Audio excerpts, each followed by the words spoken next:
Hello, everybody, and welcome to Dice, Drinks, and Drama. I am John Heath Clark, your Dungeon Master this evening. Let's meet everybody else. Hi, guys. My name is Devren Bryant. I play Walker in Summer, a banished prince, a captain of the 7 or however many seas, and a psionic warrior as well. He is a soul knife tabaxi rogue. And we might be discovering what's happening in his brain. Cool. Hi, my name is Zëk Stewart. I am playing Euclid Clausen, a Aasimar warlock, wild magic warlock, which you can find on the DM's Guild. Do a little search, you can find it. My patron is my former character, Skim, who is a god of delirium in Theros now. And my face is full of worms. I have nothing special to add. I just bring this up every time because it always seems to be very important. It's these things. Yeah, you get one like nasty Cronenbergish thing about your character, and every DM just wants to just run with that. Just wants to go with it. That's all I got. Cool. I would. Yeah. Hi, I'm Carter Scott Horton. I play Finnegan Barry Bramble, the stout, draconic origin sorcerer. Stout halfling. He's not just stout. I mean, he is a little big, but that's his heritage.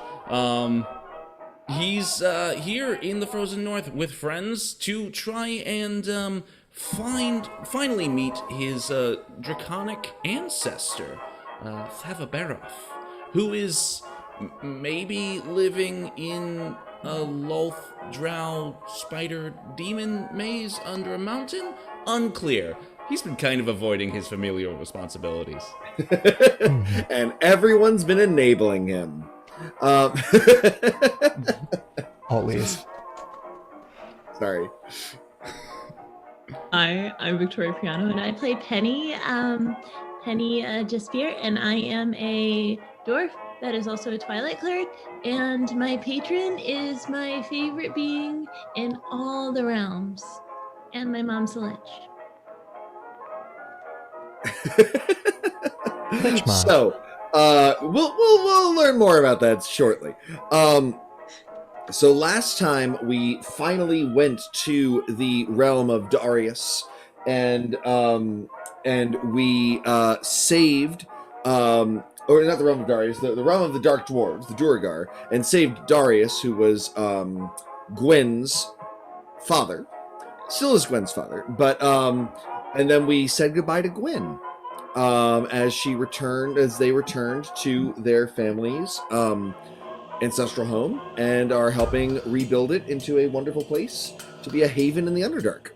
It was decided at the end of the last session that you would try to find out more information about the strange psionical things going on in Walker and Summer's brain, Shivers in winter still, as he is in hiding, and have been journeying to the Middle Dark, or have been journeying to the Lower Dark through the Middle Dark to get to the deepest sections of the Underdark in search of Githyanki, who are fighting illithids, also known as the Mind Flayers.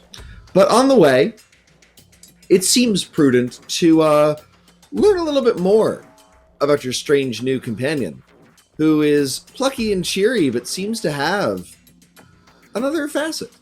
Wait a second, you're not Gwen. Oh god, I go like 5 minutes out on a mushroom trip. It was not 5 minutes. I You were asked you out. about your face and you ignored me, and I asked again later, and then you still seemed really busy, so I let you go. But why do you have bugs in your face? Oh, so that was that noise that I kept hearing. Ah, I see. Like, do they hurt? Do you feel them? Bugs? Oh no, these things. Yeah, they sometimes. No, they don't really come out that. I can try. I I'm don't. good at that kind of thing. Like just a little incision and then. No, that's alright. No, thank you. It's great to meet you though. To introduce yourself with I'm backdoor Penny. surgery. I was just. Great to. I was just concerned. I thought that I didn't mean to be rude. So what do you want to know? You're new here to me, and I'm new, and yeah. Yeah, where are you from Oh. originally? Well, I'd like to keep the location itself secret for the safety of my own family in a very witness protection kind of program thing. But my uncle is a stonemason, and I have a lot of stones, and sometimes they come in handy. And I saved my whole town from the undead. A whole army. Wow, I that's bet you crazy. Yeah, you mentioned great there was for a that. dragon. Oh no, that's a different story. There was a Before we move on, I just want to mention undead to army. you, a big important part of being in a witness protection program is not telling people you're part of a witness protection program. I was going I to don't ask know about that. that because I'm not the one that needs to be protected. All right, big britches, look at you. All right. Meow. I like this one. I think I have a few ogre friends who would love to get to meet you. Oh, I know a few ogres. See, and you already speak the language. If you don't mind me asking, though, how was it that someone as strong as you was captured? Oh. Well, I wasn't entirely honest about losing something for my uncle.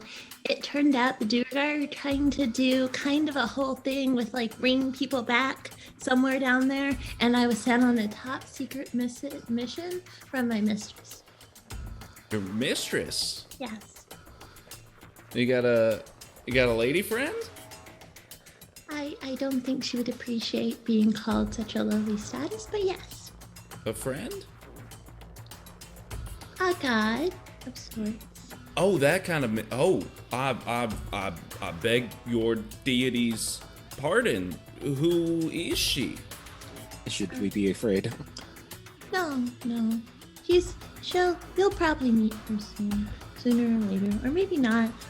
She doesn't like when I ask her for help for no reason, but sometimes I just like to do it, so she'll show up.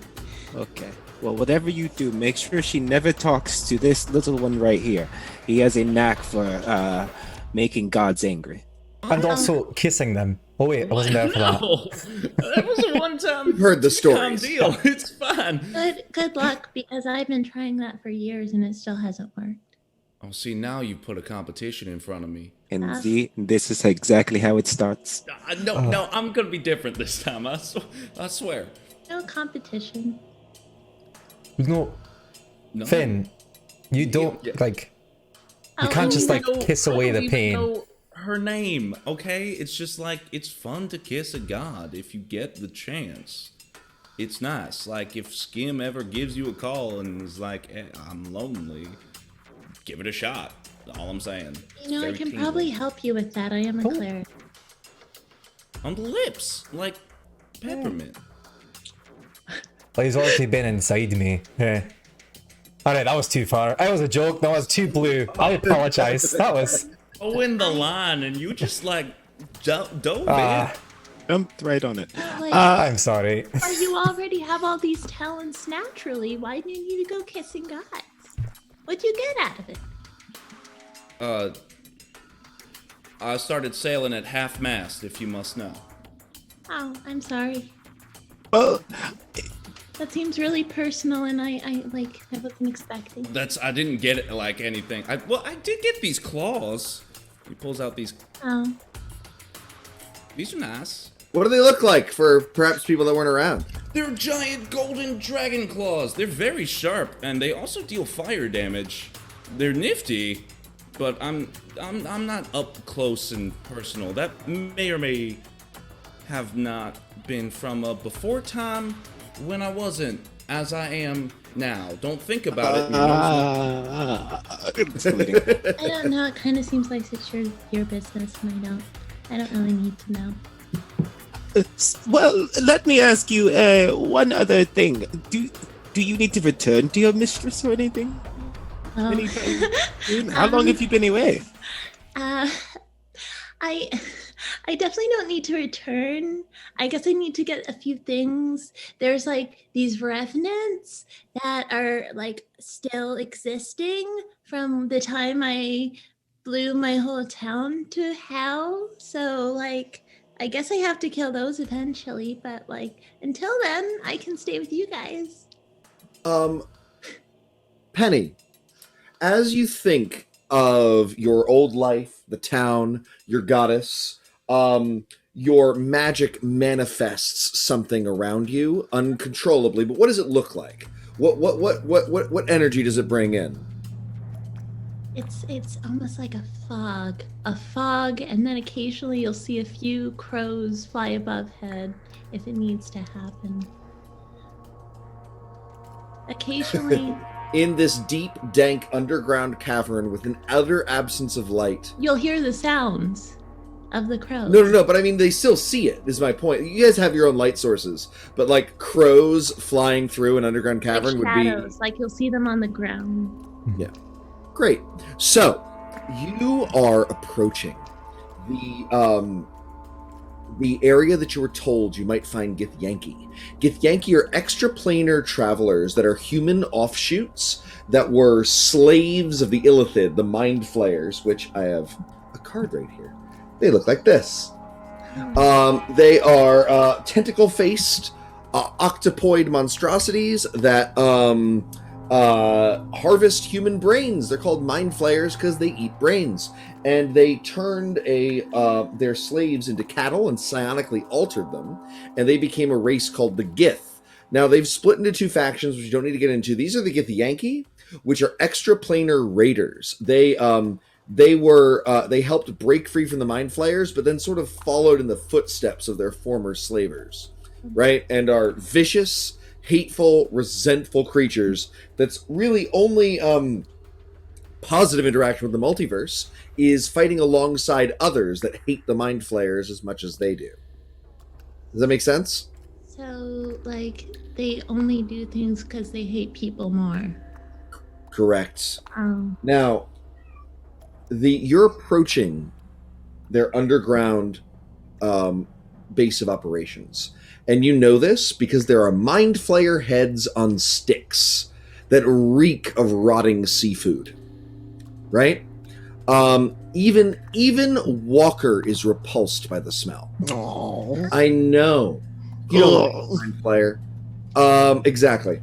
Now, you don't know if they've noticed you yet, but the real question is, how do you want to approach this? Do you want to like bang a drum and get their attention? Do you want to try to get as close as possible? What's your plan here?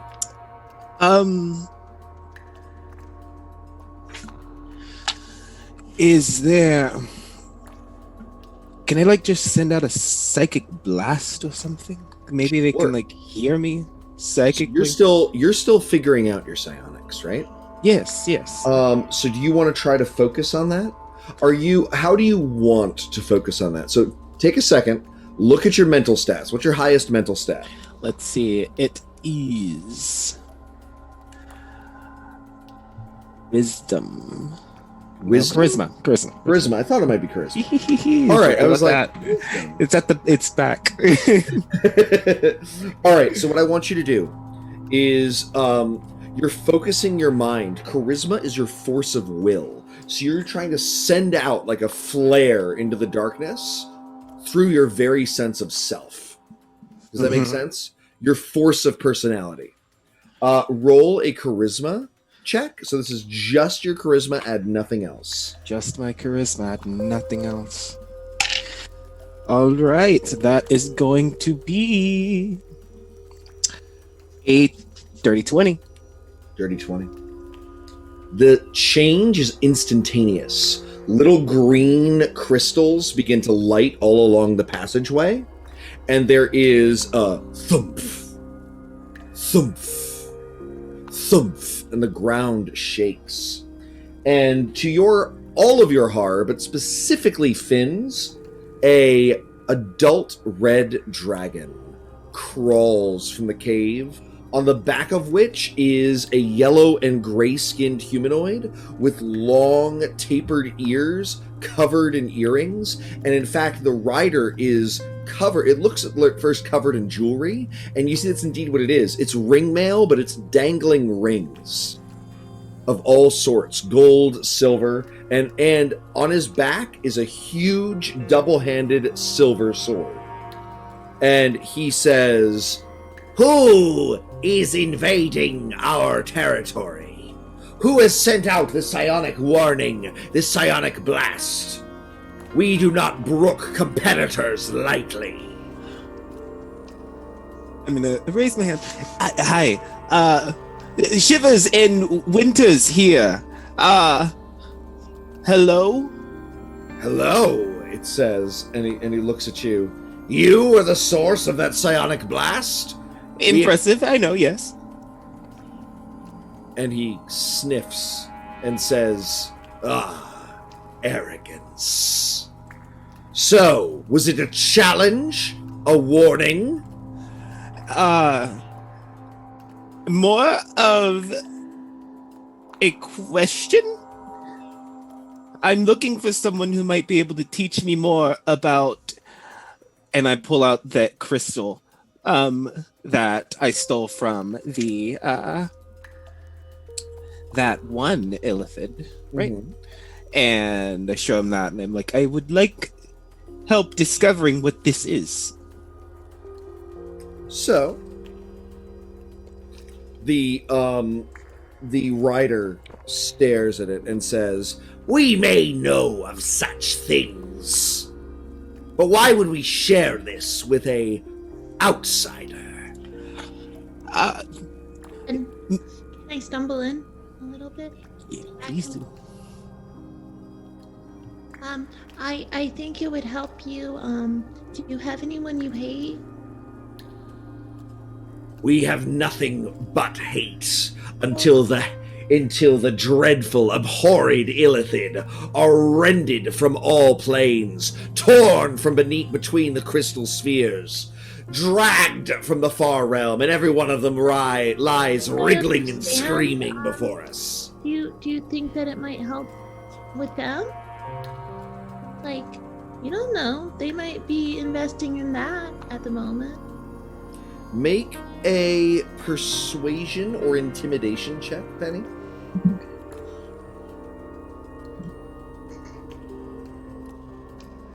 $13. 13.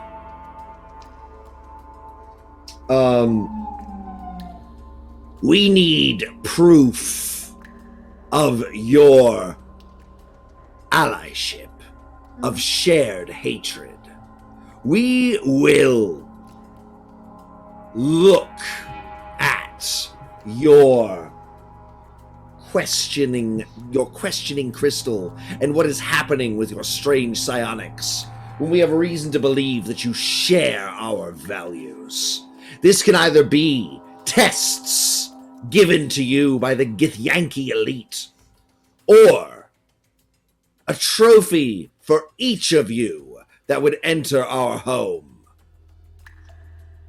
delivered to us. Oh, that was the other way around. I thought when you were like giving him out as like a thanks for coming. Oh, sorry. No, a hunting trophy. Ideally the head of an abhorred illithid. Oh. Or other mind-manipulating aberrant. You actually seem rather reasonable to In- give us various options. In these tests, are they multiple choice? The tests are hidden until they are taken. All right, audience, we're working towards a binary choice. Should they accept the Githyanki tests, or should they go out and hunt mind flayers? For those of you who are new, Texarzam, we actually control the narrative in this podcast, in this live show, by audience participation. So there's going to be a question coming up shortly, as soon as Zeke's tiny little fingers can.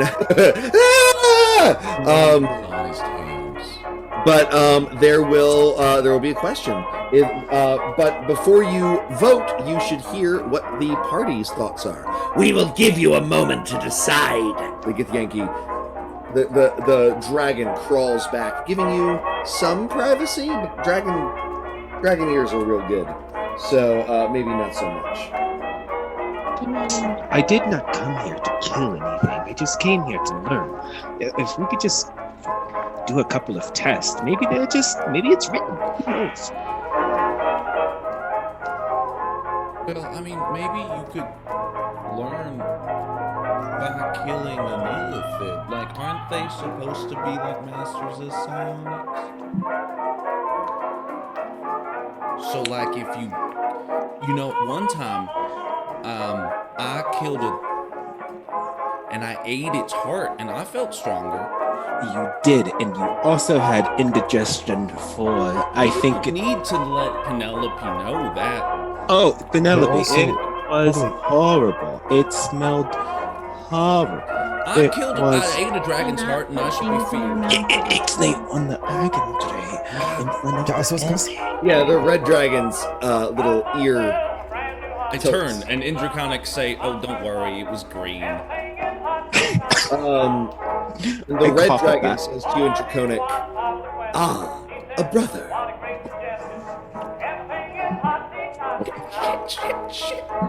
As someone draconic, I am.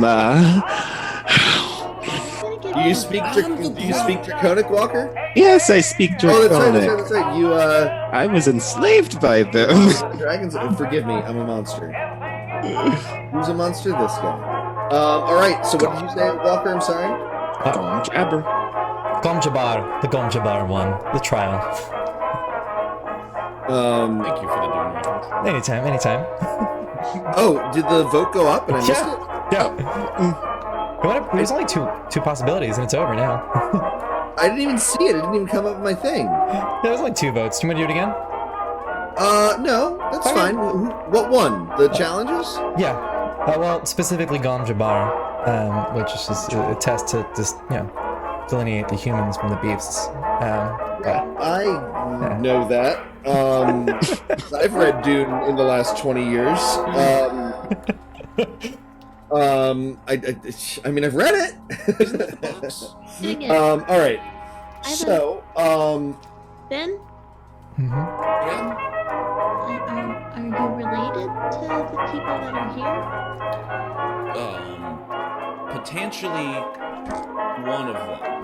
Do you think that it would be in your best interest to maybe be the point in battles then? No, I feel like this is definitely our captain's mission. so Definitely is. the dragon says, "I am in a period of servitude currently, as in the age-old deal between between our people and the Githyanki." In Draconic, This is in Draconic as well. I was gonna say, I think it's safe to Oops. assume that if Yankee understands Draconic. He doesn't seem to be paying attention. Interesting. Then, I turn and in Draconic say, well, would you happen to know about another of your kind named Thavabaroff? The dragon gets a dreamy look in his eye and says, "Ah, Thavabaroff." Alright, cool it. That's like my great grandmammy. And he stands up a little, like spreads his shoulders, his wings puff out, and said, "You didn't say you came from such excellent stock." John, isn't someone riding that dragon? I like the idea of his wings puffing out and the guy going, "Oh shit!" and just like falling off the side of it. No, it's a little subtle thing. It's Okay. not like a. Yeah. It's Well, Right? yes, I do come from such excellent stock, as you put it, and just quite the stew. He is a queen amongst our kind. There are none more ravenous, none more greedy, none more capable of dominion. You are clearly of greater quality than your companions. I'm gonna scoff a little, Oh, but I mean, let him flatter me. no. I'm still. You. You're literally president of one country and prince of another. So let me have deep The underground kingdom. dragon turns and hisses something in Gith Oh, to its rider, and the rider takes a look at you, Finn, and says, "Is that so?" Interesting. Well, I know at least one of the challenges. Happy to make your job easier. Great. So you're brought in, and this whole section of tunnel has clearly been supernaturally carved out. The walls are perfectly smooth, right? And it is a bivouac. It's a military encampment. There's an arena set up in the center, but then there's a whole selection of silver swords and other weaponry. There's base armor, and you see that the design for all of their armor is hooks that they hook trophies onto. And it's clear that the gentleman that met you initially is a collector of rings. But others have, you see others with dangling daggers or broken hilts of weapons or wands. They clearly choose their trophies from their defeated enemies, right? Another one is just covered in dried tentacles that you recognize as the faces of illithid, right? And they say, 4 tests! 1 for each of you. Now, we have decided on one already. We will prove the connection of this. What did you say his name was? And the dragon hisses again and says, that's not a name. What is your name, halfling? I will give you my name if you gave me what the dragon called me. He called you Spawn of Excellence. I do a little curtsy. And then I go, my name is Finnegan Berry Bramble. The everybody like recoils a little bit from the wholesomeness of that name, right? Perhaps we shall give you a different title if you prove yourself. I guess. Cool. Well, we know what your challenge is, which is to prove your birthright. For the others, you will each be given an individual test to show that you are aligned with the way of the Githyanki. Oh. Sorry to put you to the either. ringer. You may either give your own opinion as to what you think you might do that will impress the Githyanki, or we will assign you a task. Well, sir, if I might, I am specifically here to test my psionic abilities, and I would love a test that reflects that. I believe that I have a gift. Do you wish to enter into mental combat with one of our prized scions? Is he cute? The dragon rider looks at you and says, you tell me. He is Okay. not. He is not. He is sallow-faced. His eyes bulge a little bit. There's scars, but not in a sexy Geralt kind of way. Right? He's got like lank, long black hair pulled back in a ponytail.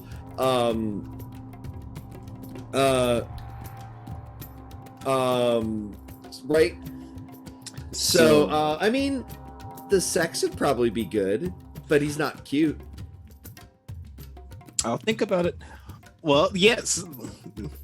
You're on. Great. And he says, we shall engage in psionic combat shortly. But very well. That is 2 of the challenges, which are 2 of the facets of Githyanki life. Our connection with the red dragons and our connection with psionics. Give a little What else fist do you bump to propose?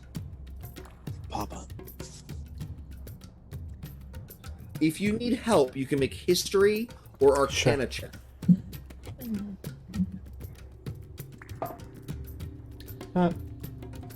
Not gonna happen for me. You got a never mind.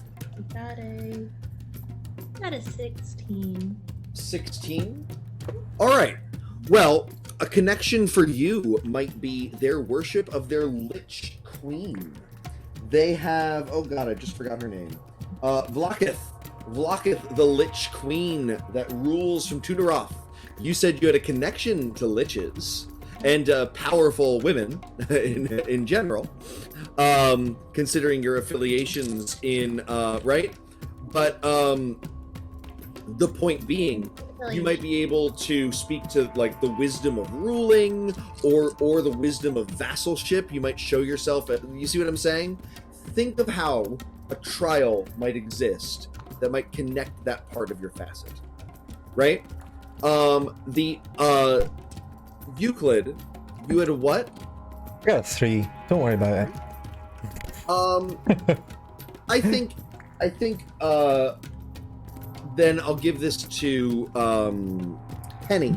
Penny, Euclid has shown a distaste for the aberrations in his flesh and a general passion. He might be able to reflect the Githyanki's hatred.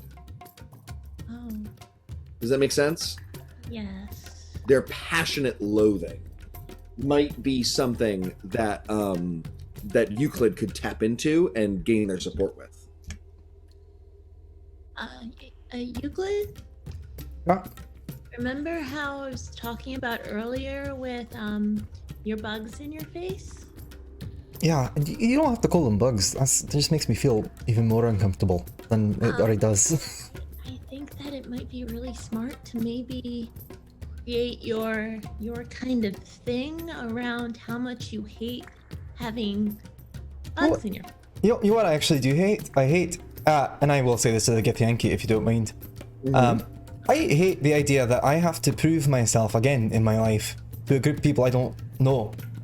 Like, don't get me wrong, I'm sure you guys are great and big and strong. When I was 13, I had to prove myself to get into a gang. I had to kill a man with my bare hands, right?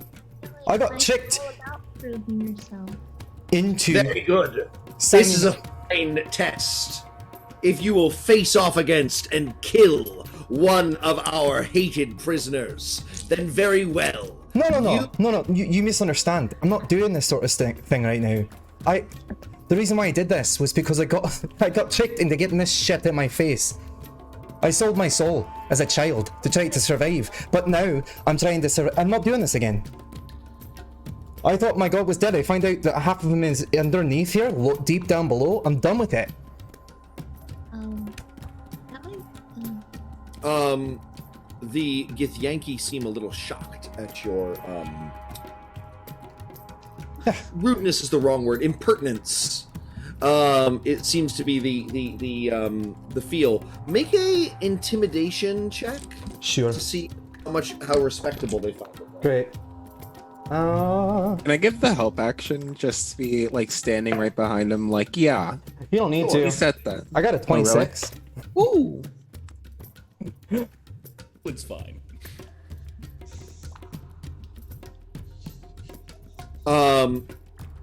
The Githyanki that you've been talking to slides off the red dragon and hisses something at it in Gith, and it nods to Finn, and then like looks at the rest of you, and then wanders off to a nearby cage. And it seems to be the only dragon that's here.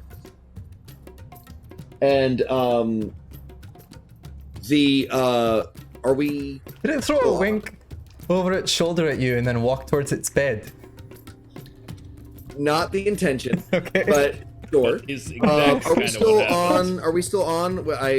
My Twitch is falling apart. No, we're good. We're still on. All right. So and the Githyanki said walks over to you, and he is about 6'2". Is he taller than you, Euclid? Yeah, he is. So he comes up to you, and he looks into your eyes, and his eyes are this deep amber with small red streaks, not bloody streaks, more like ruby, right? There's something both very human and very alien about this guy, right? And he says, hardship and surviving it is the way of the Githyanki. Oh. Apparently being a brat gets you far here. Your grit speaks well for you, but an action we would still require. Alright. Oh. What do you need me to do then? I'm not killing another person, note for that. We respect, though we find your lack of bloodlust distasteful, we respect your conviction. What would you have to suggest then?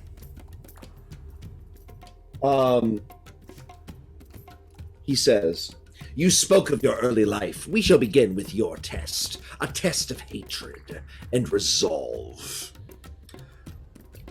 We live on the astral plane, on cities built on the floating carcasses of dead gods.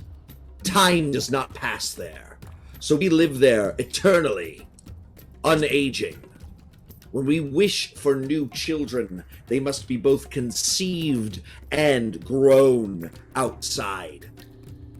We have a creche here, and there are a group of young Githyanki about to go on their first hunt, led by a more experienced member, to find and slaughter one of the abhorred illithids. You do not wish to fight? Very well. How do you feel about inspiring? Fine. Sure. So they bring forward a troop of 4 young Githyanki, and you see in their eyes the same brow-beaten bloodlust of their fellow gang members. A life of violence and deprivation that has honed them into weapons. Right? These are, you don't know how old they are. The Githyanki are relatively ageless, but you can feel, they don't look young, but you can feel their teenagerness. These are a bunch of equivalent of 12 to 15-year-olds. Young, moldable minds. And in front of them is an older one, somebody that's clearly, like, in their equivalent of their 20s, right? And he's clearly going to be leading them and was set to give this speech, this inspiring speech, before they go off to murder Illithid. And they're giving you the opportunity to do this to show your connection to hatred and passion. Sure. Cool. This is difficult, being that I don't want to tell kids to go off and kill something, because they're kids. That's sort of the opposite of what I want to do. Sure. You asked not to kill anything. No, I didn't want to. Fuck it. Alright. Kids don't kill themselves. Got this, Euclid. What? I said you've got this. Yeah. Encourage them to not die. Alright, kids. What's your name? I'm Gulhard. Gulhard. Gulhard. Great. You, go Gulhard. Go scratch your name on that wall over there. Next one. He looks and looks at one of the people, and one of the older people, and they nod, and he takes a nasty looking silver dagger that is not blunted by the stone, and writes GUL''HAARD. Each of you, write your name out. Go on. And the other 3 preteens do so. Every day, when you come back here, after you've done this hunt, you go to this wall, you look at the names, you read them out loud. These are your brothers. These are the people you fight with. Now you go out there, you do what you need to do, and you come back. Some of you won't make it, I'm sure. It's your first time out. But do it together. Do it as one. These things are horrible creatures. They destroy people, they suck their brains, they change their lives. I've seen what they've done. They inspire slavery, terrible things above and below. You're doing is a great service, but don't forget it's a service.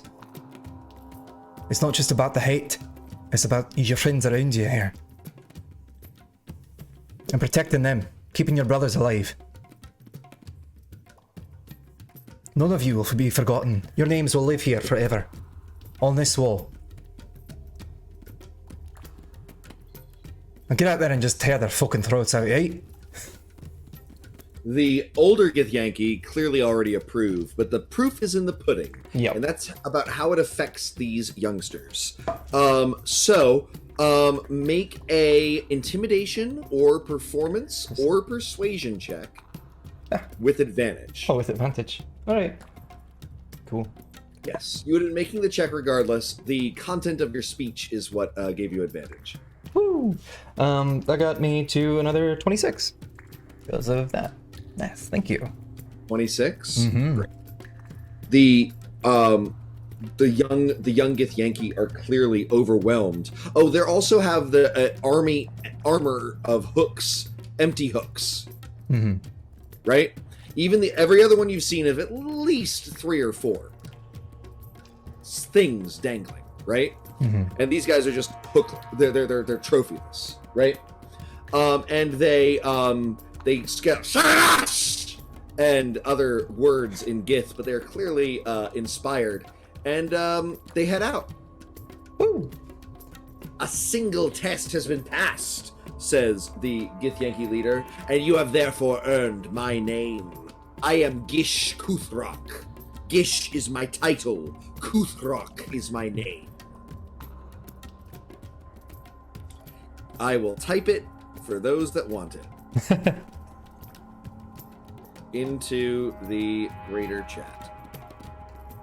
Beta chat.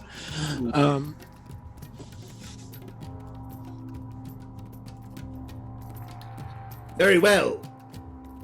Who shall do the next test? If you are ready for me, should we wait? I don't want to tire you out. We are not to be tired. We are tireless. We are endless. We are the Gith.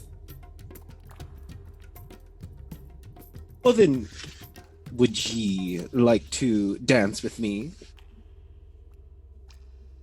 He says, certainly. Now you are a fledgling.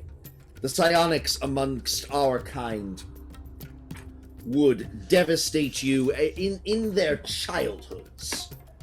But, so therefore, I will not be judging your ability. I will be judging your resolve and your willingness to use it.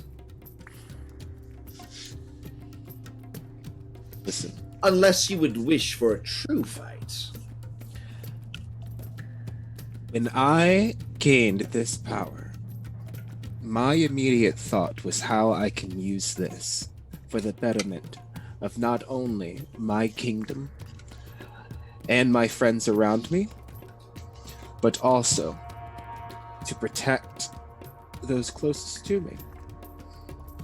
So, I would love to test how strong this new weapon is.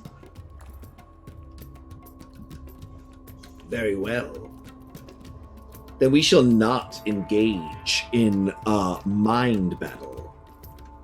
We shall engage in Kathat Ka. I'm unfamiliar with the Kataka. I remember how to do the tango. A battle in which there are no rules, save that we are not intended to kill. Also, no punches in the face. That's another. Okay, sorry. So it's till what? One of us surrenders? Or until one is the clear victor. I'm okay with this kind of challenge. I am familiar with Klingon. What is Freeman? Oh, that's Bremen, In the a- Dune. Dune. It's Dune. Dune. Yeah. God. Okay. I guess I got to do my Dice Tricks and drama homework and reread Dune. yeah. I've got it here somewhere. What was I saying? Yeah, there's definitely some. Let's be fair. The Githyanki have always had a little Klingon. All those apostrophes. Anyway, so You're brought to the arena, and Kuthrak unsheathes his great silver longsword and looks at you and says, "Let us begin." And as soon as it begins, his form shimmers, and you can't tell if he's affecting your mind or affecting the way light works around him, but he blurs almost instantly. Roll initiative. Oh, goodness. He gets a natural 1! I need- I got a 19. Great. You're going first. Great. So he's blurry.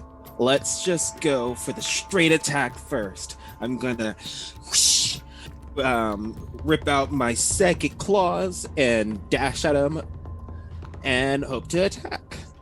Great. Make a acrobatics check. Acrobatics. That's going to be 15. Great. Since you're not hitting, we're going to do one of my new favorite things I've been trying in my other games, which is cinematic advantage, which is you can spend a bonus action, make a skill check using the environment or something else, and if you can come up with a legitimate reason and a skill check that goes along with it, you can get advantage in the attack. This is an alternative to flanking that I really like. I don't use flanking. So how are you getting advantage in this attack? How are you taking him off guard with your acrobatics? So as I'm going to run at him head on at first, and then very fastly dip below his line of sight, and then come at him at a different angle that he was not expecting. Sliding between his legs and coming up from behind and scratching him in the back. Haha, yes. Great. So you whirl, swoop down, and scratch him in the back. Roll your attack roll with advantage. Actually, you're rolling it straight because of blur. Oh, straight. Well, that is going to be... What is that? 24 to hit? Great. You cleave through his ring armor, and several of the rings fall to the ground, clattering. How much damage do you do? Let's see, with my sneak attack damage, because I had advantage on that roll. Ooh, that's a lot.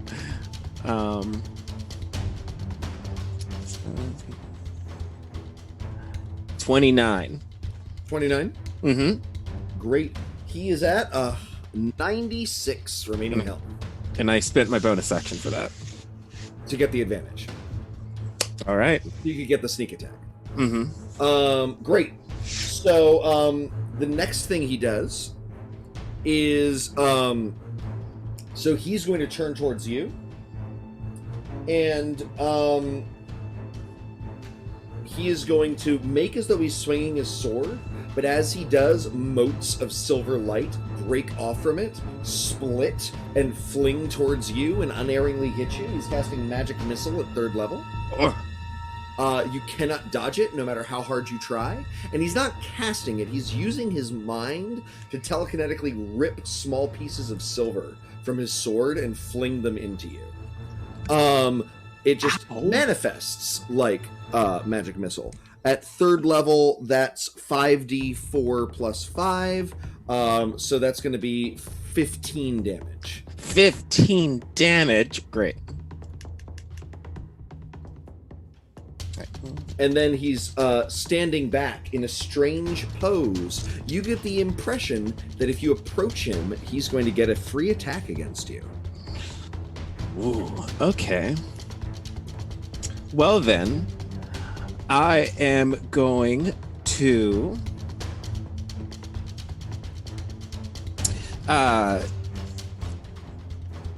can I backflip back and throw a psychic dagger at him?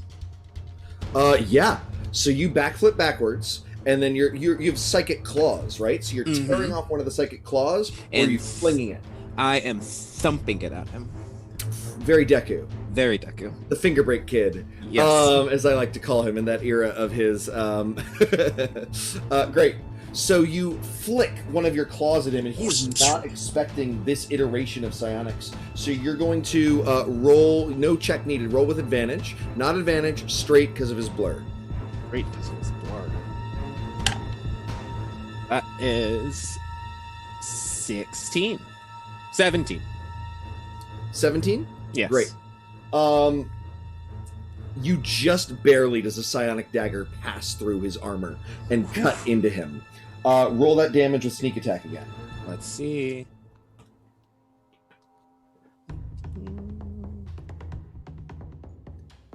Let's see.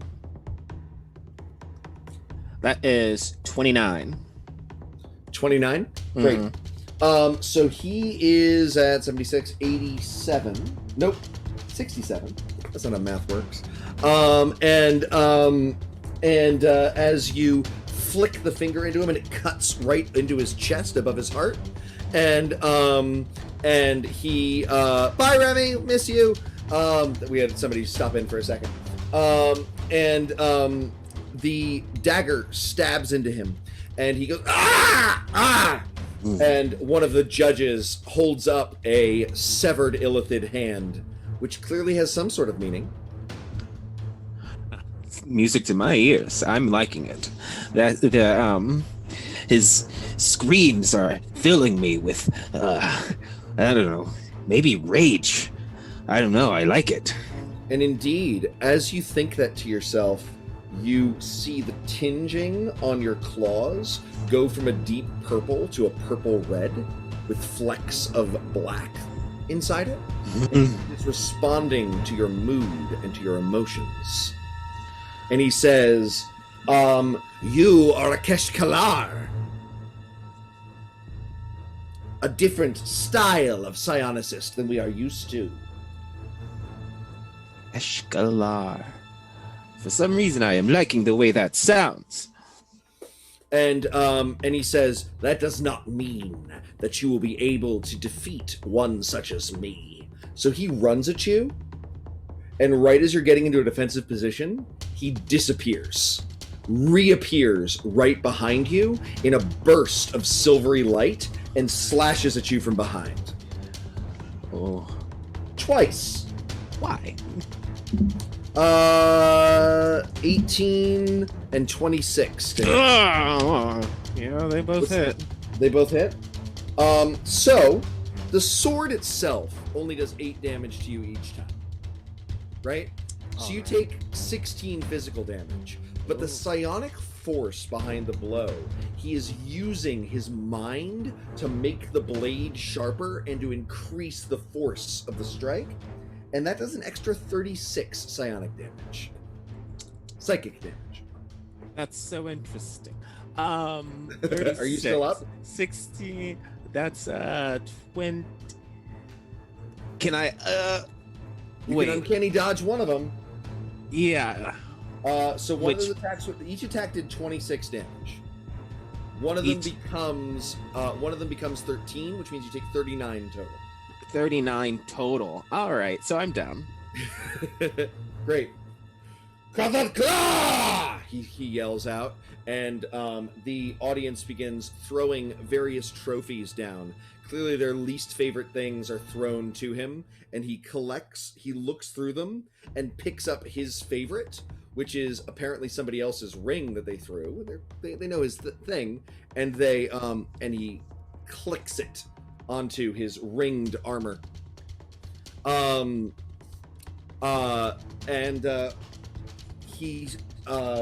He pulls out a tiny little vial and opens it up and pours it into Walker's throat, unless any of you stop him. Walker, you're healing 12 damage, so you're at 12 and you're up. But it is the vilest, most terrible taste. It's spicy and bitter and sludge-like. So I'm immediately trying to hack it up. And he offers a hand to you. Stan. I take it graciously. You fought well, though clearly you are not a match for a true Githyanki Gish. That is not lacking in honor. That is simply because we are so excellent. But you fought well, and as far as I'm concerned, you have passed your test. While I did not win, I learned a lot from that battle. I am honored and humbled that you would have me as a student. He smirks and says, do not be so sure. I will teach you some secrets later, perhaps, but only if your entire clutch is deemed as worthy as you are. Don't worry. My crew, they know what to do. Even though Penelope is new. We shall see. It seems that we should connect with this Penelope, then. Penelope! Yes? You say you have a connection to a being like our Lich Queen. Yes? Show us the wisdom of your goddess, patron, leader. Show us how your connection to her is similar to our connection to Vlakith. Do you have the capacity to see into my mind in any way?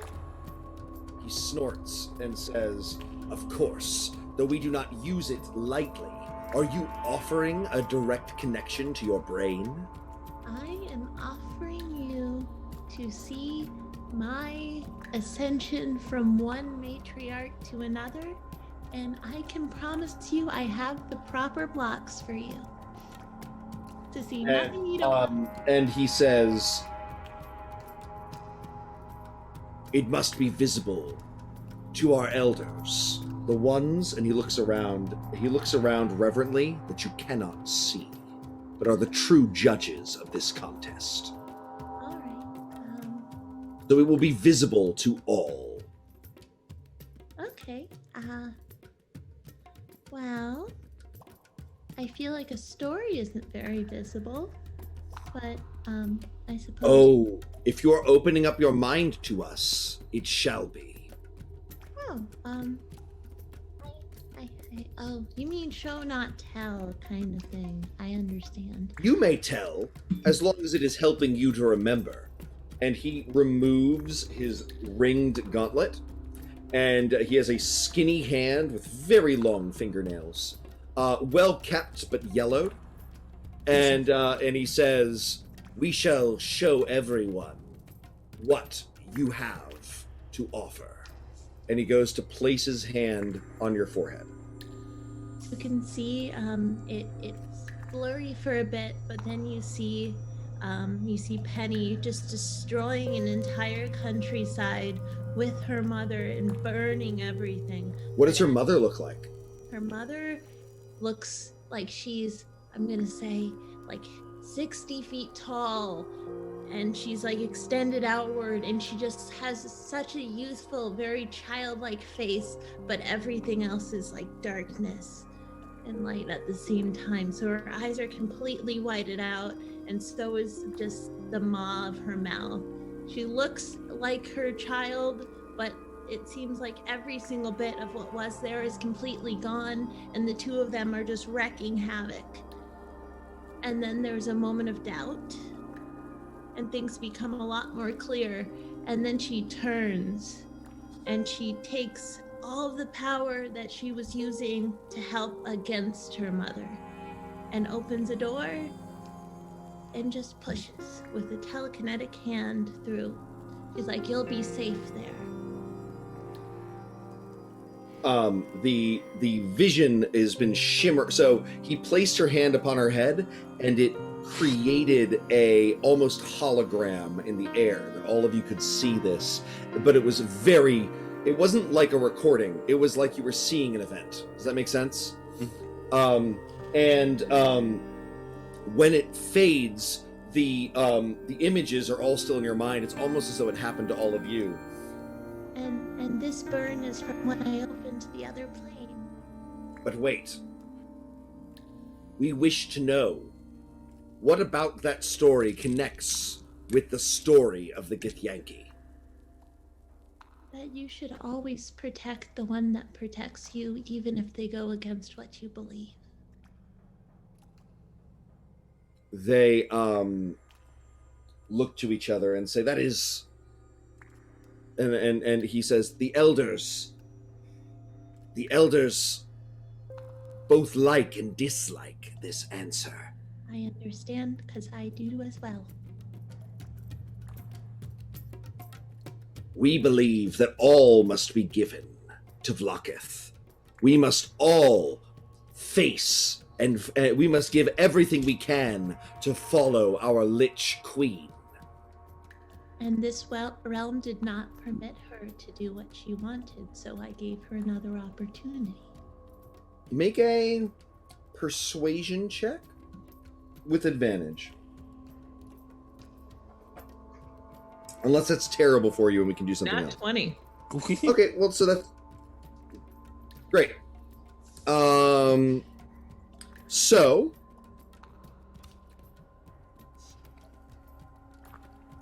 sorry.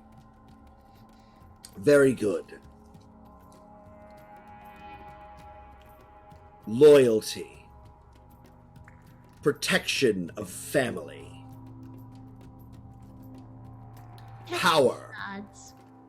Power that is given from another freely.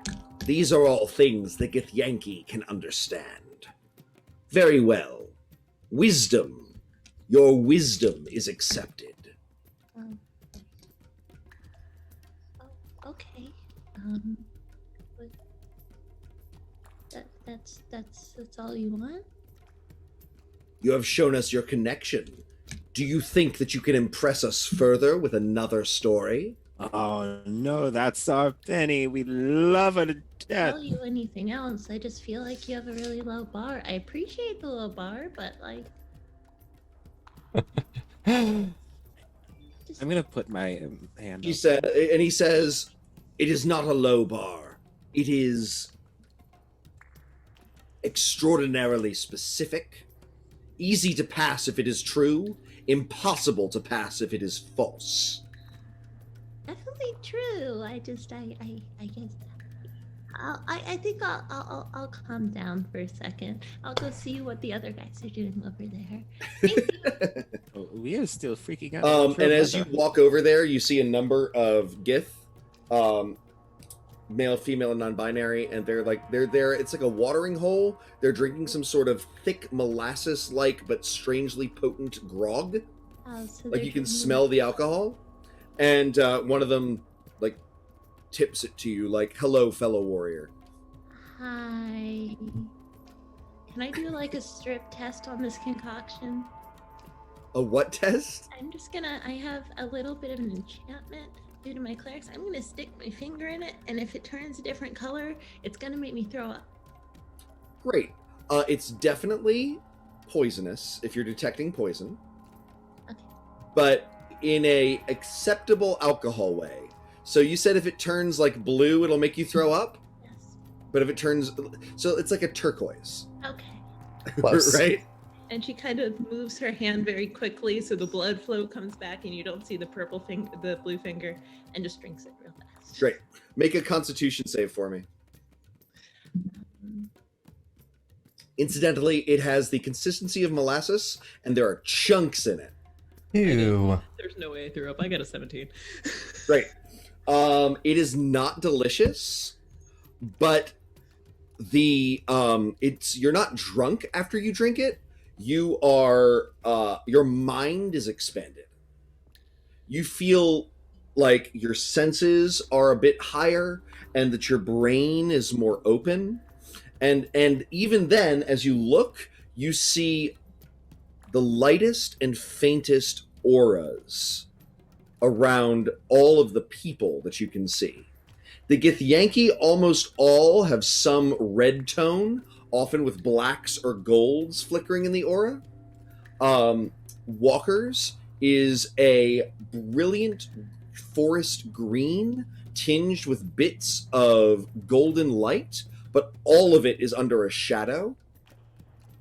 Finnegan's is wild purples and silvers, and it's fluctuating constantly. There's like a chaotic regalness. Euclid's. What about Bugface? Sorry? Oh, Bugface, Euclid. Euclid's is a firm orange with tendrils of purple through it. Mm. If anybody feels like I've misdescribed their aura, please. No, you're good. Great. Great. And it's weird. You're psionically active while you're drinking this drink. You wonder what effect it might have on Shivers. Great. So then we turn, and last, to Finnegan, to see how he handles our great and ancient connection with the Red Dragons. So, you are brought into that same arena, right? And a young dragon is brought forth. It is a young dragon, and it reminds you a great deal of the original quest you, and at this point only Walker, went on.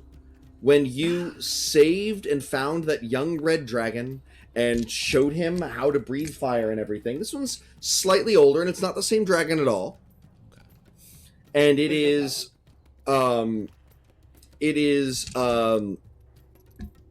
looks at you with a deep distrust, jealousy perhaps, and hatred. This test is to see if the red dragon will accept you as its rider. Oh. Okay. All right. Okay. Sure. The dragon says, "Dishonor! I was meant to be ridden by the great Githyanki, not this half-sized filth. Do not dishonor me in this way. I beg you. I came here under the correct pretenses. Do not okay. degrade me." In Draconic, Yep. I just cut him off because I get the feeling he's gonna keep going. Yep. And I go, breathe on me. Give me your worst. And I spend a sorcery point to have advantage or to have resistance to fire damage. Great. He is going to breathe in and let loose a gout of pure elemental draconic flame that washes over you. I'm going to find out how much damage that is. Sure. But you're still get definitely to make making a the dex dex save. Okay, cool. That's a 24. Great, so you're going to pass. You don't have evasion, do you? I don't have evasion, but I'll take a quarter because I spent. Right. I'm just checking because then I don't have to look up the number. So it would have been 56 fire damage, so it becomes 28, so it becomes 14. All right. Nothing. So you're mildly burnt, and the dragon says, "Hidden depths, I see. You think simply because I cannot burn you, I cannot harm you? Come close. See how my teeth rend and my claws tear." I'm gonna look right in this dragon's eyes and say, I'm not killing you because I'm supposed to ride you, and I'd rather you be breathing. "And I am supposed to be ridden by a great Githyanki knight, not a 3-foot-tall pretender." Do you know my heritage? Do you know where I come from? I'm sorry, who's your pappy? He looks and says, You're I don't know the heritage. Some red dragon who was dumb enough to be tricked into slavery? I come from Thavabaroth, the great queen of the Underdark. Who are you? Make an intimidation check with advantage. Punk. Punk. Ain't nothing on me. I rolled pretty low with intimidation, even with advantage, but that is still a 17. 17. He flicks for a second and says, Thavaberoff. The cruel? Thavaberoff the savage? Yeah. But you look. Now, before you finish that sentence, I'll repeat myself. My mission is to ride on top of you. You decide if you're breathing or a corpse. He looks around and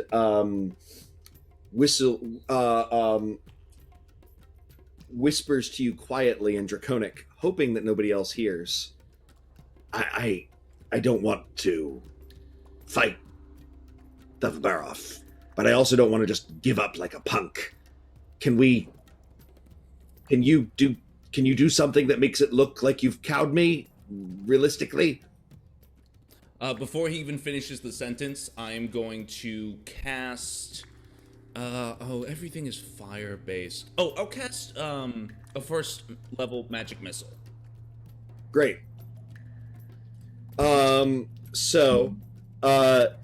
the bolts of force fly out and shatter into his scales, he is... I should have left the stats up. He gives a masterful performance of being dominated and broken by your horrifyingly powerful spell. Indeed, it is a 21 on his performance check. Right. He goes, the bondage!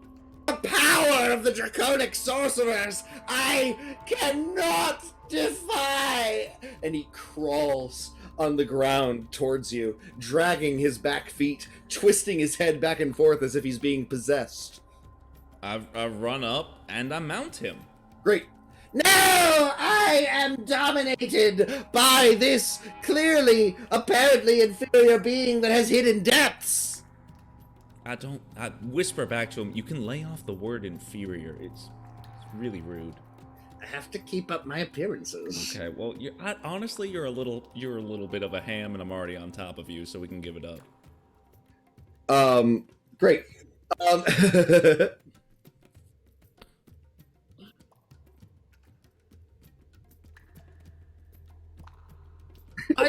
Honestly, that was more Carter than Finn. That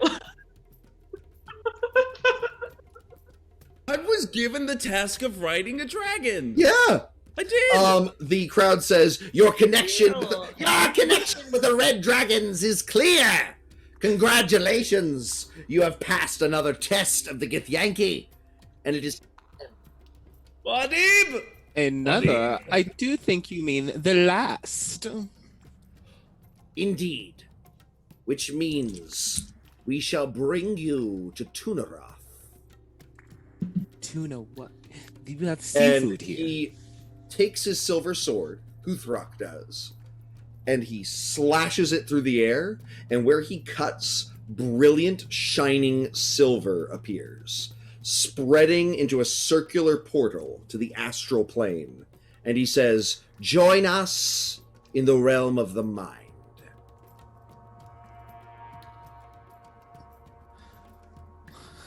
I've got to stop just walking through portals without asking questions first, so I'm going to ask this one thing. Whose mind?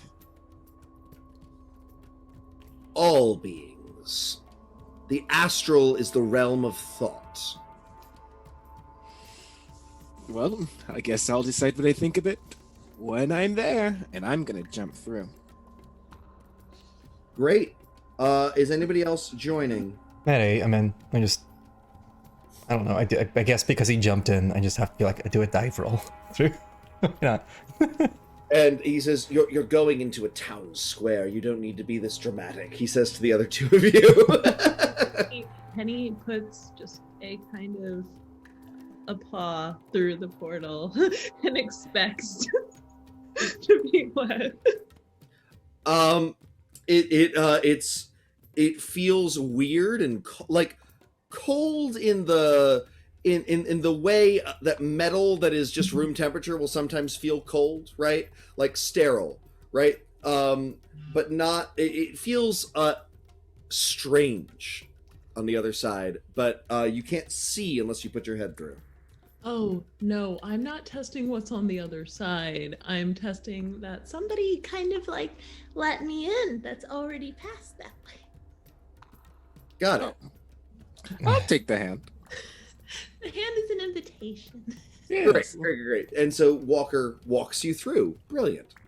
Shivers. Finn, you're the last one left on the Yeah. other side. I whisper down to my new friend and I go, "Hey, you want to go on a vacation?" I have And been to I- Roth. I would not mind going again. I give a little giddy up kick. Clearly, we should introduce each other if we're going to be friends. Yeah. I am. He didn't have a name. Merryweather. Roz Teloth. All right, that's very different. Roz Teloth. And I would be pleased to join you in the great city of Tunaroth. All right, Roz.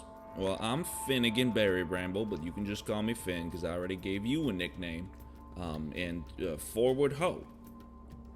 Very well. There's no And E. you at the end. enter. Clarifying. You enter the astral plane, which is where we'll pick up after a 10-minute break. Woo! See you guys shortly. All right, We'll be see you back in guys 10 shortly. minutes. Bye-bye.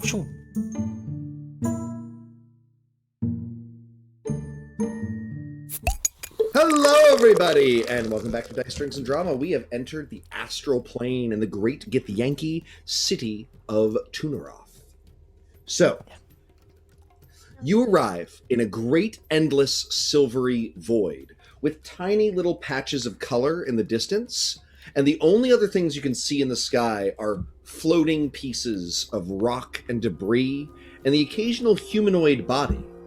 And that's a strange thing at first, but then you remember the astral plane is where gods go when they die. And when you look at where you're standing, you're actually on the torso of a great six-armed god whose name has been lost to memory. It is vast and huge, and every inch of it is covered in buildings, including built into the skull of it, curved above and to you, above you, is the great temples and towers of Vlokith, the Lich Queen. You feel a strange weightlessness combined with sterility. Like, there is no air here, but there is the idea of being. There is no air brushing against your skin. There is the remembrance of the idea of what your skin might feel like. This is the astral realm, the realm of thought. The next thing that happens is you try to move your feet, and they slide against the ground, unmoving. It takes a second as you try to recalibrate to what this might mean. Why don't you all make Arcana checks to see if any of you know how to move in the astral plane? Do I need to, since I'm on the back of a dragon that's already been here? I got a 10. You begin clipping through the dragon. Oh no! 16. I got a 9. It's just Let's me. see how Finn does. Arcana, you say? Intelligence, yeah. That's a -1. Hey. Great. Wait. Rolled that one, -2. I have a -1 on the check. I'm literally God. glitching through the plane. No. This was to remember. In Euclid, you've heard of the astral plane before. Mhm. And it is a Ah. realm of pure thought. You exist as you exist due to the way you think of yourself. And you Cool. move via intellectual locomotion. Great. Just think, don't walk. Just sort of like picture yourself moving and you'll move. Don't worry about it. Just give it a shot. It's kind of hard to get used to. You're probably gonna fly around really fast at first. With that being said, is it like one of those things where you have to be real with yourself and you have to be like, oh, I move this fast, but you really don't? Or do you have to dial it back? I'm asking if it's like a self-actualization thing. It's sort of a self-actualization thing. It's how you think about yourself, right? It's like your opinion of yourself. It's probably why I look like a malnourished, ugly piece of shite right now. But, Sorry, was that self-deprecation? Because I'm pretty sure I'm gonna move like a rock. I'm gonna see how far I can jump in the air. Sure. Jumping doesn't affect your movement, but you're trying to think yourself through. What's your intelligence score? My intelligence score. Not good. Not the modifier, the actual full number. It's the 10. 10?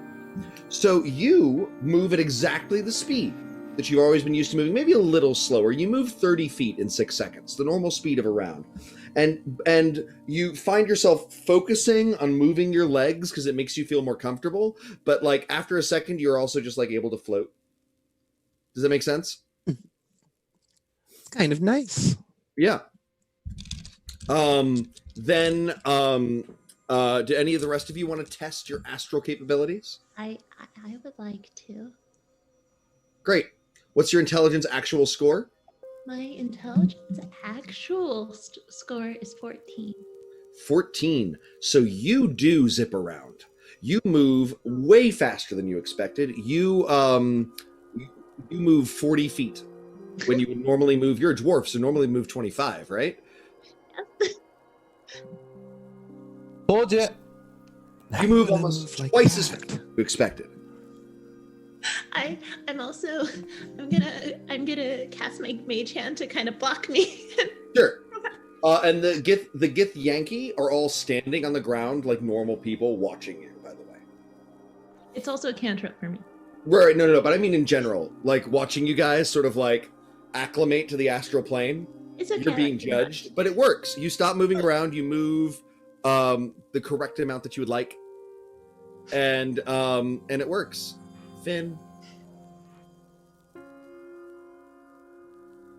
Are you just standing still watching your friends?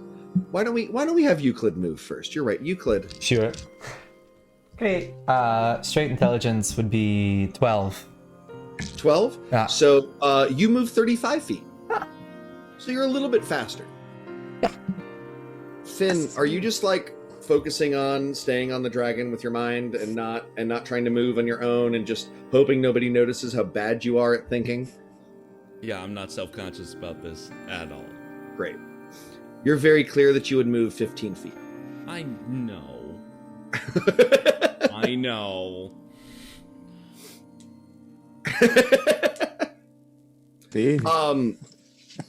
Kuthrak says, you have acclimated, but it is of course not essential. For you see, if you connect with the dead god, its gravity will pull you down. So think of yourselves as whole and physical, and focus on the ground here and on the god, and you will find that it is much more similar to what you are used to. Yeah, eventually. Alright, I'm gonna get close to him and be like, hey, good question. This is where gods go when they die, right? Yes. Yeah. Any big wormy ones recently? It is timeless here. Recently is a difficult question. I mean, I relatively recently. I don't know what to give you. I am no expert on the gods, but there are those who are. Perhaps while we examine your feline companion, you can go speak with our elders and that are connected to the lives of deities. Oh, cool. I can ask them if Lich Queens have a potluck. They have a potluck? So, what do they serve? That's what I'm Kuthrak. wondering. I don't know. Do they all know each other? Kuthrak turns to, I'll let you, so actually, you know what? They say you have been through an ordeal. Why do you not take some time and acclimate yourself to this and see what it is you might wish? I did not mean to cut you off. I'm sorry. Zoom is hard. So please continue. What, do you think they know each other? Like a sub-network between Lich Queens? No, it's like do you ever think about like, do gods, and not necessarily like demigods, like demi-plane, like kind of tinier guys, like meet each other and like compare notes? Because I read this book on like this one plane where like all the gods fought each other, and I remember I think somebody mentioned in passing when we were on our way up something about you guys going there. There was a mention of some, I don't know. I think it was Walker trying to catch me up. Like Yeah. Pharaohs? Yeah. Like, do you think they're like that here? I don't know. Do you think? I'm a little philosophical about it. Do you think if Skim died, he'd return here? Yeah. Maybe.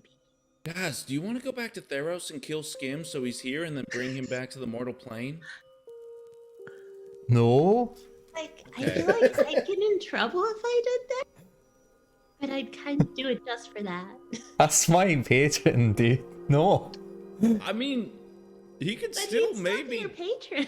be your patron. He might hear you right now, threaten his godly life. Not if you're talking to Skim, it's Theros. because I love you. We left I Skim miss in you. Polynesos. Yeah. I mean, he's in. Whatever. Okay. Sorry, it was just an idea. Guys, I don't like it here. I'm very uncomfortable. Yes, I feel like we should make business post haste. Yes? Kuthrak says, I agree. You will be coming with me to the psionic pods, where we take our youngsters who are first engaging with our psionic aspects.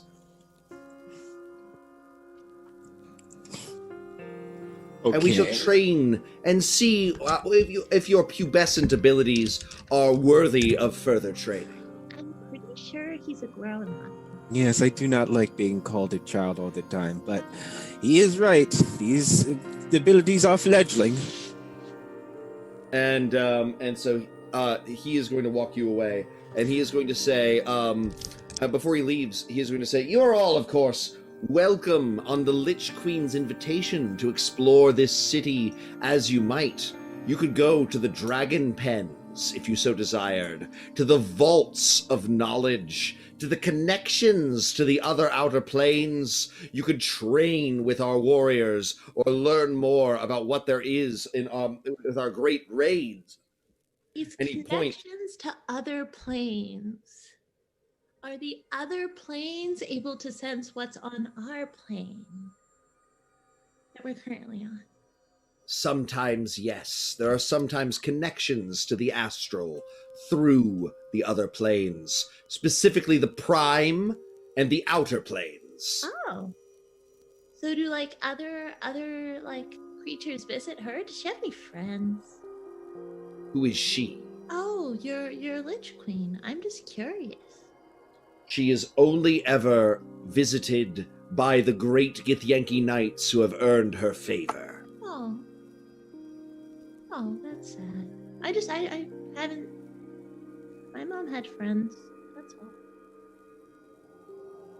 Pauses and looks at a very elderly looking female Gith nearby, wearing a long robe covered in pieces of parchment that are clear trophies, spell pages ripped from the wizards she's killed.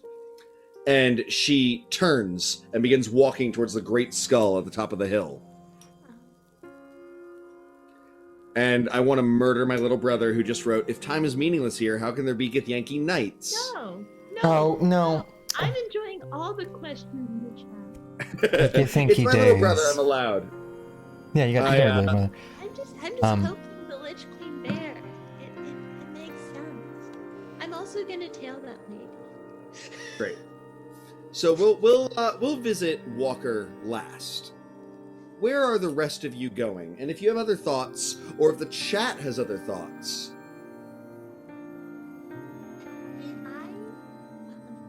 Sorry, never mind.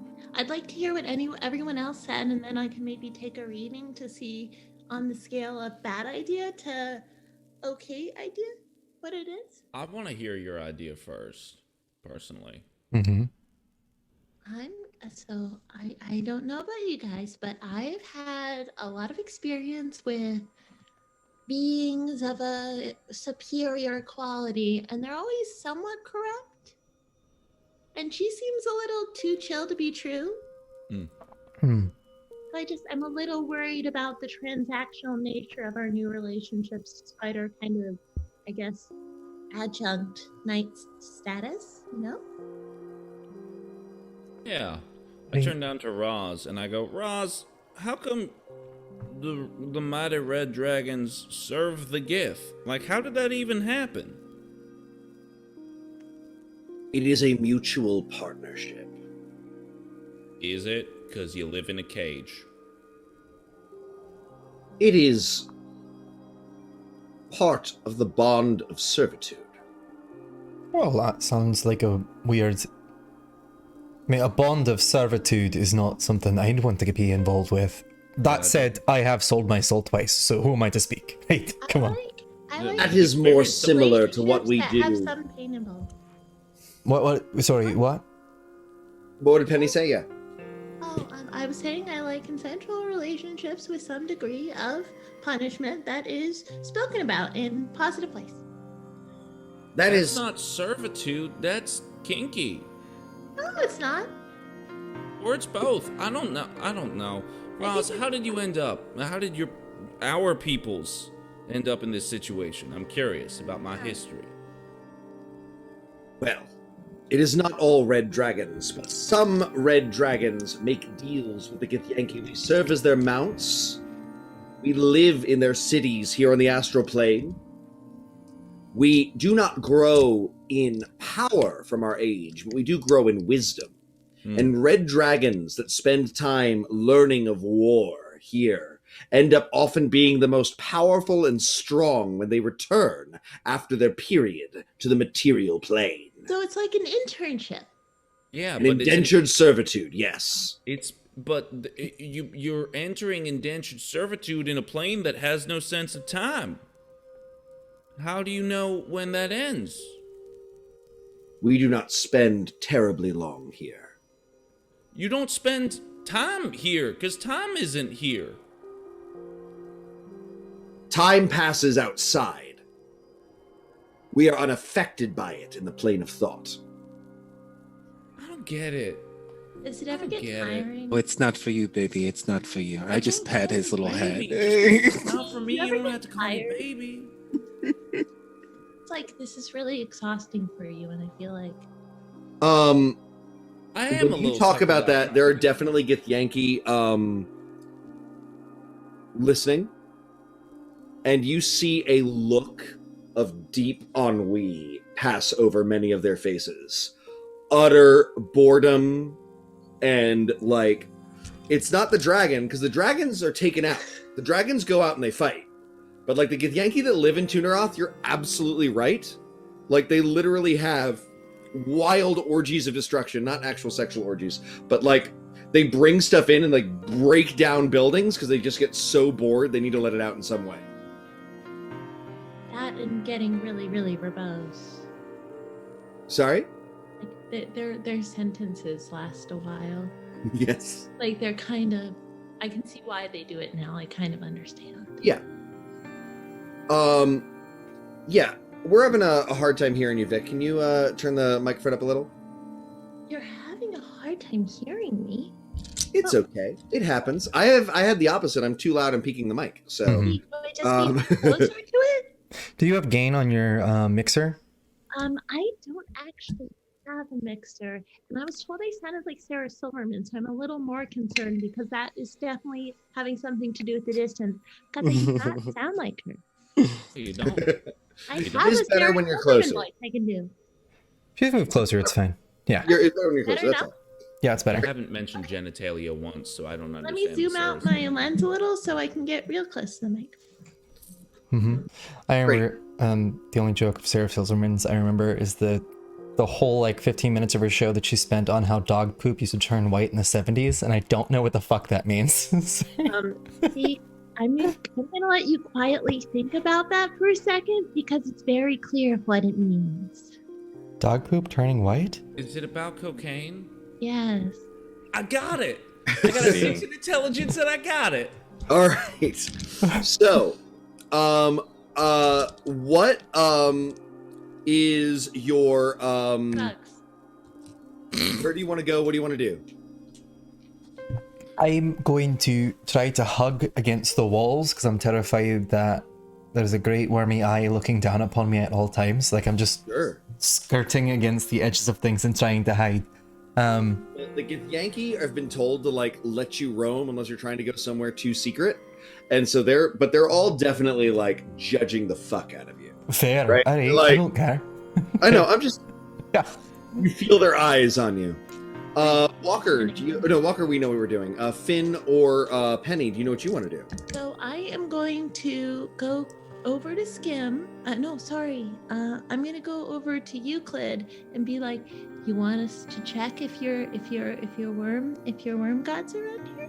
I mean, yeah, that'd be great. I mean, I would like to cast augury and see with my stones if there is a presence, and if you are unfamiliar with the scale of that, I can present it to you, John. I know it's wheel or woe. It's wheel, woe, and nothing. Right. Wheel, woe, wheel, and woe are nothing. So it has to be a question that has an outcome. You have to be like, what will it be good for us if? Right? Does that make sense? Yes, and I know how to phrase it. Great, please. Well, is it worth Skim's stress to believe that which tortures him is nearby? And you said your stones.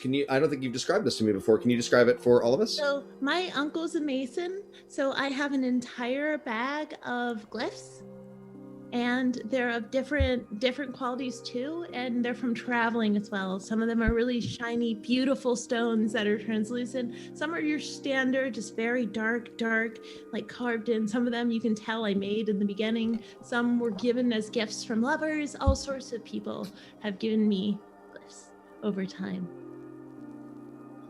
Great. The glyphs come up entirely positive. Wheel. so it's good for me to worry? Yes. Alright. So I know this isn't comforting, but at least it's not unwarranted anxiety. Nope, definitely not. You said there's like weird decaying buildings, right? Mm-hmm. I'm going to go inside of one and close the door and then look out the window. Make a religion check for me to further read the intention of the augury, perhaps. No, either of you, but specifically for Penny. Sorry, you said religion? Yes. But okay, You're a cleric. guess. That's what they say I am. I got a 15. A 15. You think it's more. You think that the reading is more. His worry could translate into action about learning, right? Okay. So, like, the augury is about action. If he takes action around worrying, Yes. it will be good for him. Does that make sense? Yes. Not hide somewhere. Does that make sense? Pretty with the worms. I have something very serious to tell you, and you're on the other side of the door. I just like take a rock and I just break out the glass from the door and go, what? What do you want? There's this thing that I learned when I was very small and being used as a, object of pain and suffering for others. And the thing that I learned is sometimes when you're scared, you can use that to like really, really fuck up the thing you're scared of. So I think a lot of the pain you're experiencing now might actually help you out in the long run. So harness it in the same way that those worms wriggle all over your face. And I think you should come out. I'll hold your hand and I'll make sure to buff you when I can. Okay, where are we going to go though? What are we going to do? It's sort of an empty hellscape that may have a... Look down. It's not an empty hellscape. We're going to do two things. The first thing we're going to do is distract you by helping Finn. And the second thing we're going to do is resolve whatever the conflict you have with those things that move in your face, because you'd probably be a lot prettier without them. I'm not saying you're not pretty now. I can just tell that your confidence is being kind of compressed by it, and I would like to see you, be okay. Sure. Alright, you know what? Fine. It was your rocks that told me to hide, so I will trust that you know them better than I do. to take advantage of the fear you're experiencing. Okay. My rocks talk to me, not you. Well, you got me there. I did not hear a word from the rocks. Beautiful. All right. Are you gonna? So you guys want to go together with Finn where? I turn down to Roz and I go, "You've been here before." Yes. Yeah. How many dead gods have you run into? We do not tend to leave the Githyanki cities, except upon their planar raiding craft. And indeed, now you do see near where the torso would be, everything's broken apart. The legs have disintegrated, but there's a shipyard there of vast winged ships that sail on the astral winds. They're raiding ships that you've seen in textbooks and other sorts of things. The Githyanki raiding ships that pop out of nowhere into existence. Textbooks. I don't read. That's fine. Can you even? Yes, you can. I don't know. I don't know if Finn can read. You have heard folk stories about the great winged planar ships of the Githyanki Is this Spelljammer? appear out of nowhere and disappear just as easily. Is this Spelljammer? Just wondering. That. They're from Spelljammer. The Githyanki feature heavily in Spelljammer. These ships are not Spelljammers. Spelljammers are designed to fly through phlogiston between the crystal spheres. I referenced Spelljammer earlier. Oh. One of the Githyanki said, "Until we rend the illithid from between all the crystal spheres." But Spelljammer is the spacefaring Dungeons and Dragons setting, and the Gith are big parts of that, as the illithid are. Does that make sense? These Yes. are not Spelljammers, but they are similar. They are designed to fly through different supernatural phenomena. There's only one Spelljammer, technically. Is that true? Yeah, there's a ship called the Spelljammer. I thought it was a kind of ship. It is also slang for ships that sail on phlogiston. I hadn't Got it. realized that all of you had such elaborate nautical knowledge. I did not say that in the southern accent. That's Carter, not Finn. There's a difference. Oh my God, it's like we're hearing the dead gods speak. It radiates from its like horrible orifices. Just If these voices we're- carry on the wind. So there's places. Actually, why don't we ask the audience what they're interested in seeing? We haven't done an audience thing in a little bit. So there's the. Are you ready, Zeke? Oh, sure. What's the audience question? Yep. Audience question is where to explore. Cool. The docks, the dragon pens, the astral archives. Those are the three things I had in mind for you guys to look at potentially. I Do you have any one more? to add. Finn is gonna turn down to Roz and go, where were you told not to go? We do not approach the Queen's palace. Okay. It has a name. That's option number 4, guys. You guys have like a box that you. Susurrus is the name of the Queen's castle. Okay. I do love GIF so much. Yeah, that's the GIF. Damn fine cup of streaming. Oh no, I see it. It's up a little earlier with Kezrek. Yeah, the GIF. Why they're the GIF and the Gith, and it's the Githyanki and the Githzerai. Like it's so confusing. There you The go. GIF are great. the They should have a Yogi. different name, but they're great. Oh, damn it. Is the vote up? It's not up coming now. It's only They're a not minute. coming up on my, they're not coming up on my Twitch anymore. Oh, weird. Well, I should have said I'm seeing one, so I don't know what you're talking about. I see it. it says space docks, but it should have said nice docks, which I would have really enjoyed. That was just for me. I'm on No one an- else. I'm on an app. It shouldn't be refreshed. I'm gonna restart the app Hold and on, see I if have it. to move this away from me. Ooh. Ooh, look at the dragon hovels. Oh, now we're tied again. Neck Well, we and might be neck. going to multiple. Nobody Oh, the wants to go to music. the Shit. Oh, I'm bad. I'm bad. You're not a bad nothing. You're great at everything you do. Right. Because Also, you I have love that bugs everyone in in chat knows not to go to the docks. the 'Cause bugs whenever I in your send face, players you to the will not docks, be able to hear they get that. eaten by shoggoths, regardless of the game. Doesn't matter. Oh, the Shoggoths. poll is up. Yay. The The archives. archives. They're incomplete. What is that? That's a That's a prequel meme. Star Wars Episode 2. Oh, yes, Clone of Wars. course. I'm like, I know this.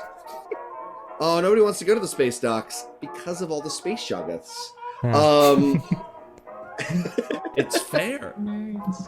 I have a really great shoggoth stat block if you want it from Tome of Beasts. I already have it. I Great. think I appreciate it. how's that particular Great. So, you're headed to the archives. You see Walker being walked away. Rostaloth seems excited, and as he walks beside you, he's going to transform into a dapper human with a red suit. And he says, Alright. You seem surprised in a much more genteel, less growly voice. Did you not expect me to be able to transform? This is standard for dragons of my world. I mean, in this world. Can you do this in the material plane? Oh, yes. Huh. That's nifty. A standard feature of dragons where I am from. Sure. All of us can walk amongst the mortals. I mean, I can do it too, and then I'm going to cast Disguise Self on myself to look like Danny DeVito. Not much has changed. Oh. I think you should apologize. To Danny DeVito. I love you're Danny putting them DeVito. I just don't look like him. That's all. You know, he doesn't. No, you're humanoid. You're relatively short. You've got eccentric features. Yeah, Danny DeVito's hot. Yeah, but Wait, I've got a sorry. stroke. Stop. Devin, what? Okay. You No, didn't he's- explain yourself? Pause the entire game Nice and little- talk about this. Little morsel of a man, you know? Okay, that's A yep. little morsel of a no, man. there is You're something right. to this. One of my dads also similar kind of you. No, this is Vic. No, like my father Tim, I understand. He's brought it up on multiple occasions. Multiple occasions. Y'all are weird. Hear me, love Danny? gaming, but it's weird.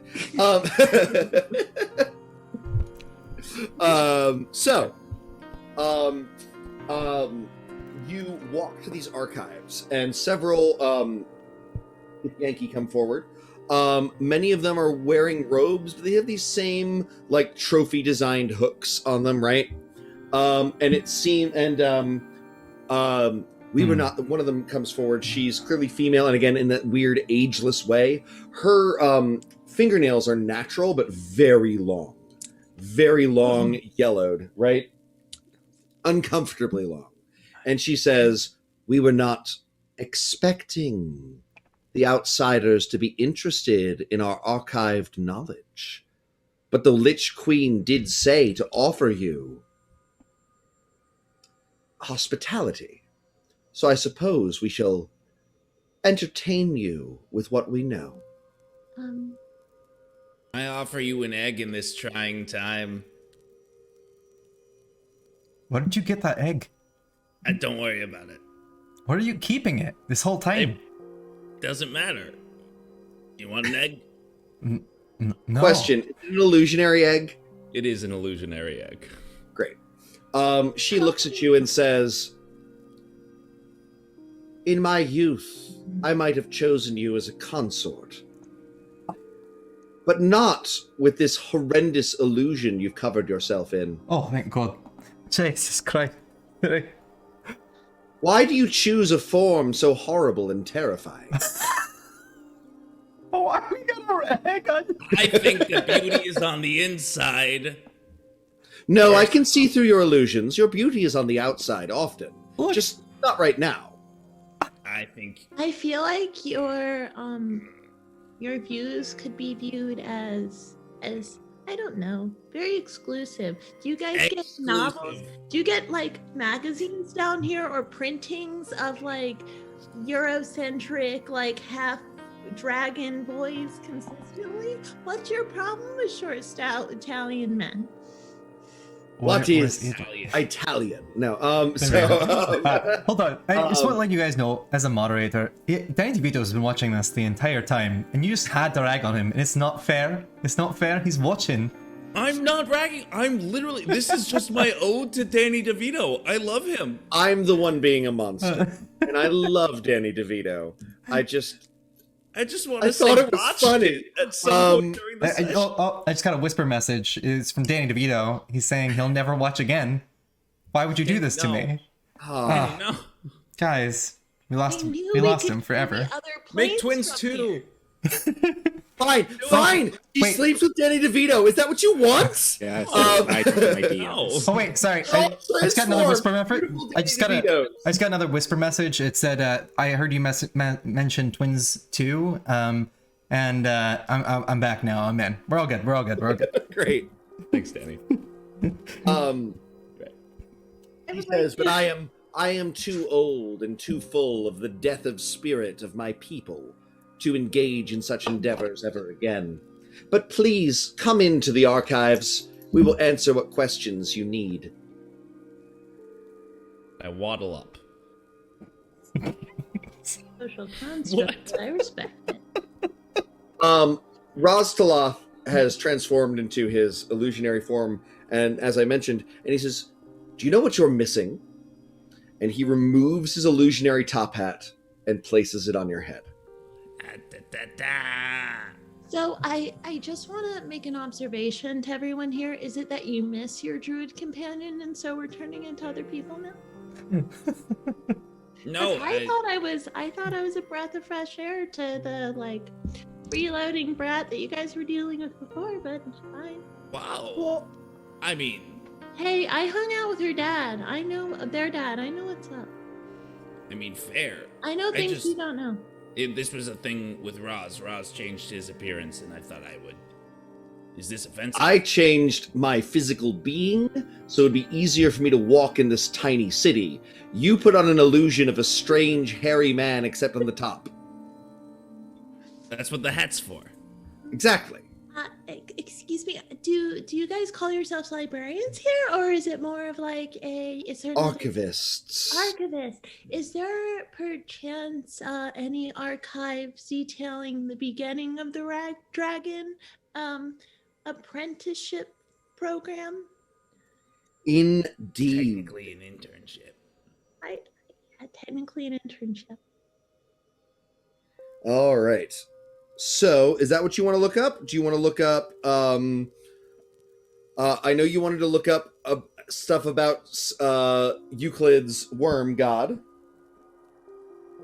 Sure. I'm gonna go to look for god, worm. Sure. And see what I can find. Or that waits, worm. Yeah. Or moon. Sorry. Worm, moon. How many O's in that moon? There's like 6 or 7. There's a lot of. You could fit a lot of O's in a moon. I know you'd think it'd be very contained, but that's why wolves howl. They're actually just trying to get all the O's out. Moo! Ah, that's it. I hate myself that I did that. I turned into Danny DeVito this episode. It's okay. The worm who waits by you. I love the rails that we're on. Can we go off them? There's none. No. This is a freeform ride. Like this is like the Star Wars ride in Tell me that lie. What? So, you walk with the archivist, and she says, the Library of Dead Gods. We actually have, I will introduce you to a very special member of our family here. He is eccentric, but should know what you need. And you're brought to a room, and you see a Githyanki He's definitely a Githyanki, but he's wearing entirely different clothes. What is A he wearing? big blue A is on an otherwise plain brown, almost monk-like habit. And the room is filled with pamphlets and books, in addition to the scrolls and tablets, like modern-ish printed books and pamphlets, for the kind you would see in your world, as opposed to like the ancient tablets and scrolls that the Githyanki keep everything else on. He's wearing spectacles, which is also something you've never seen anybody wear. He feels, though he's clearly physically Githyanki, he feels different.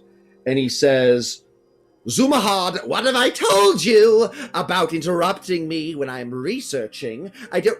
Oh, hello, he says, seeing the three of you. Outsiders! We so rarely get them. My name is Zulhalan, though you can call me Zul. I think I'll go with your full name instead Thank of you. Zul, if you don't mind. I spent a great deal of time studying outside of the strictures of Tunarak, and became fascinated by the concept of these dead gods, joined a faction in Sigil called the Aethar. I wouldn't worry too much about it, but if you need information about dead gods, I am the dead god master. Do you like one more than the other? I loathe them all. Oh. Then why spend so much time on them? What better thing to do than to understand your enemy? You see, you're interested? You want...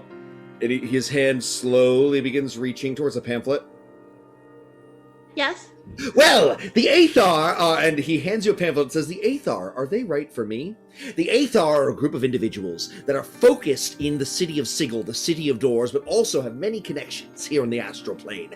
Their whole point is that the gods aren't gods. They are pretenders. Powerful, yes. Undoubtedly. Able to bestow miracles upon worshippers? Certainly. But are they gods? Are they truly supreme beings that lord over us and are better than us? I say no.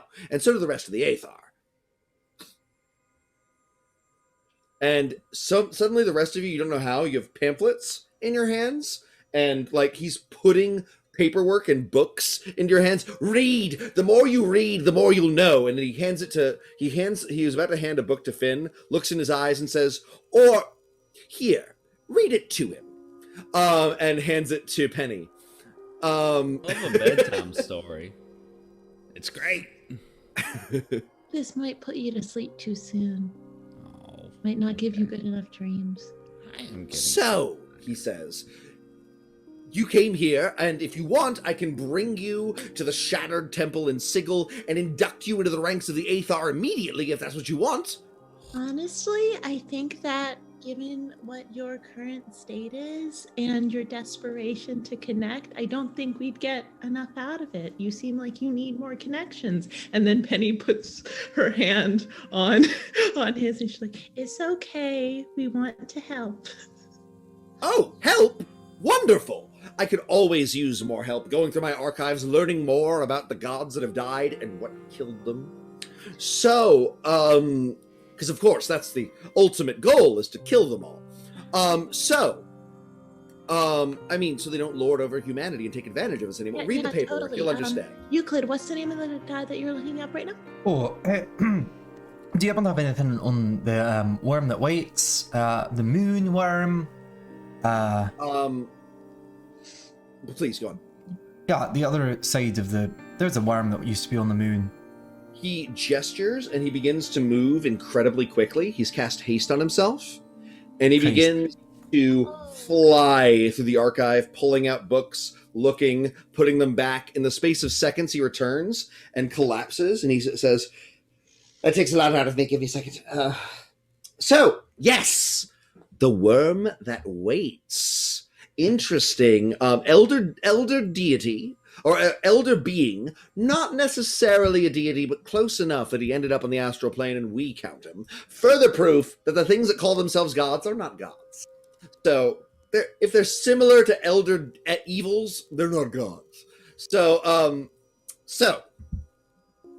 obsessed with mutation, devouring. Looks like he moved from world to world, convincing primordial civilizations to take on his power, so that he could then devour them and all sentient life on their world.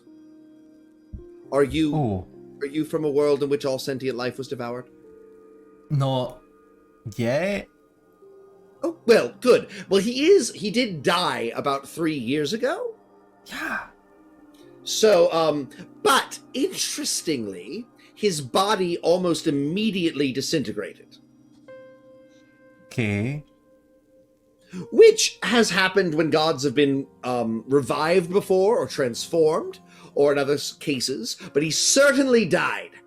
Okay, but what about it? Well, if he left bits behind of himself, right? Like, I don't know, like bits of his soul in different objects or something. Would there be someone could like revive them or something? And let's just say, hypothetically speaking, that you had sold your soul to this, worm thing, and it died, but someone brought it back. Contractually speaking, does it still own your soul? Well, I can't speak to the manner of the pact that you made. Did you sign anything? It was me. I was just saying, like, yeah, it's me. I mean, I see that you mentioned it's fine. Yeah. But I mean, all right. Out of character, actually, John. How does this worm make deals in your world? Sure. 'Cause I can make up my own shit, but I don't want to fuck up your world. What is your own shit? And then I will. We never discussed this. So what is your own shit? And then my own shit was that I was young, and anyway, I could have moved up in the ranks within the gang I was in. I was going to do, and that was what I did. So if it was a contract I signed, then sure. It probably wouldn't have been a contract. It would probably have been being visited in dreams, Cthulhu style, and like that culminated in like the offering of power, which you accepted and then discovered that you had additional magical powers in the real world, and the more you used them, the deeper the pact got. Gotcha. But no, I would unless that is a part of your backstory one, I would say no contract. That sounds that sounds better to me. Yeah, no, it's sort of like a gentleman's agreement, well, yeah, sort of, spit on it, that sort of thing. Pulls out a magnifying glass from who knows where and gets very close to you and starts looking at your face. Eddie, this is very uncomfortable. Oh, I see. What? I see. Are there others like you? Oh, what do you mean? Others with this worm face? I mean, I haven't searched it out or anything. Interesting. Because I would say that the worm does indeed still live. Through you and the others like you. It's there, in your face. Ooh, great. All right. Yeah, as I was saying, I could totally extract it, and it would help you out. I mean, it gets better or worse depending on situations, so that's weird, right? That doesn't seem like something you can surgically extract. I mean, it's sort of magical. I don't think you could just cut it out. I tried to do that once. I'm sort of magical. Are you a magical surgeon? Me? Oh, Not no. you. Sorry. I'm just a mason's niece. Also, like, a lich queen's daughter. What? If he's like living in your face, does he technically count as living, or is it more like those those whales that have those things attached to them? Like Arboon. Ah. No, like a creature that's living off of them. Oh yeah, like the things that live on sharks. Yeah. Wait. Oh. You guys not know the word? Because I have the word. I thought you were playing I can't remember the word. Lamprey. Lamprey. It's a lamprey. I don't want to be like, well, actually, guys, it's all called the lamprey. No, It's clear that I could actually be really helpful. playing a character that can do that. No, I know. You're actually but, in the middle. You were in the middle of a scene where you could have done that. no. That's what I was getting at, man. Do you know what it's Hey. like? Never mind. Cannon, you Nobody did. There you go. knows what it's like to be a DM. I believe they're called lampreys. he says. Alright, thanks. Thanks, Penny. So, As look, is not Penny. Penny, as in pinhead. That's you. I'm sorry, that was mean. I don't know why I did that. Sorry. Wait, me or him? No, I was talking to him. Okay. Yeah, no, you're great. Zul Halan, actually.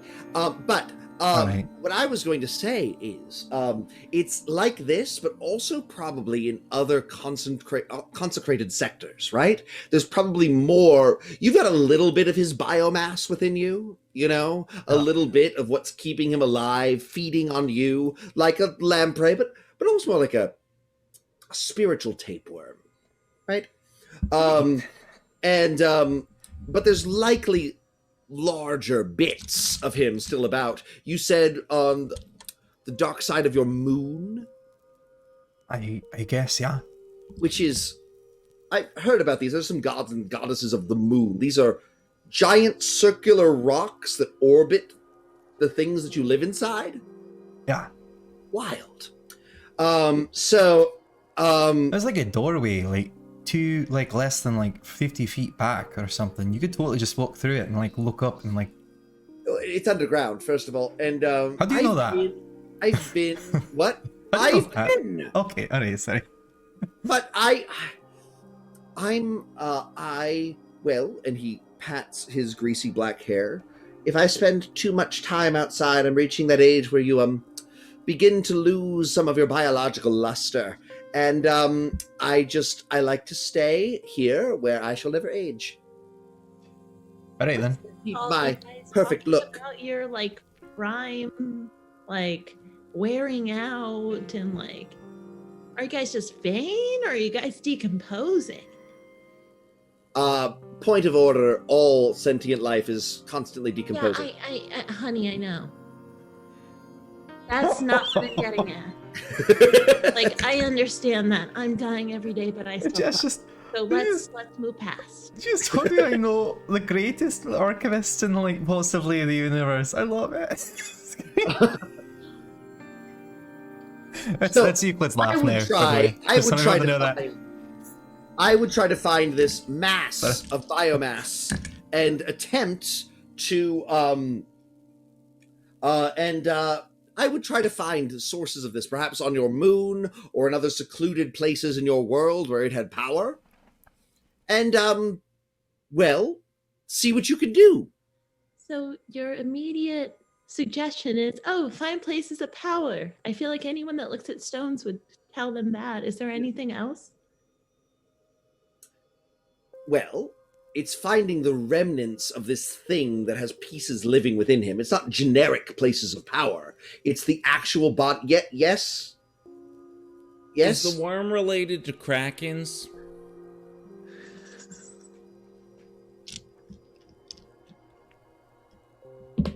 Or like krakens, it's babies? And he zips over and he says, well, it seems that there are some rumors that on some worlds, krakens evolved from Sahuagin that were infused with elder evils. Your worm might well be one of them. So yes? So I would say some krakens could be created from the worm that waits, but You not said all some, krakens. 3 times in a minute, so I don't trust it. What? What? What? What?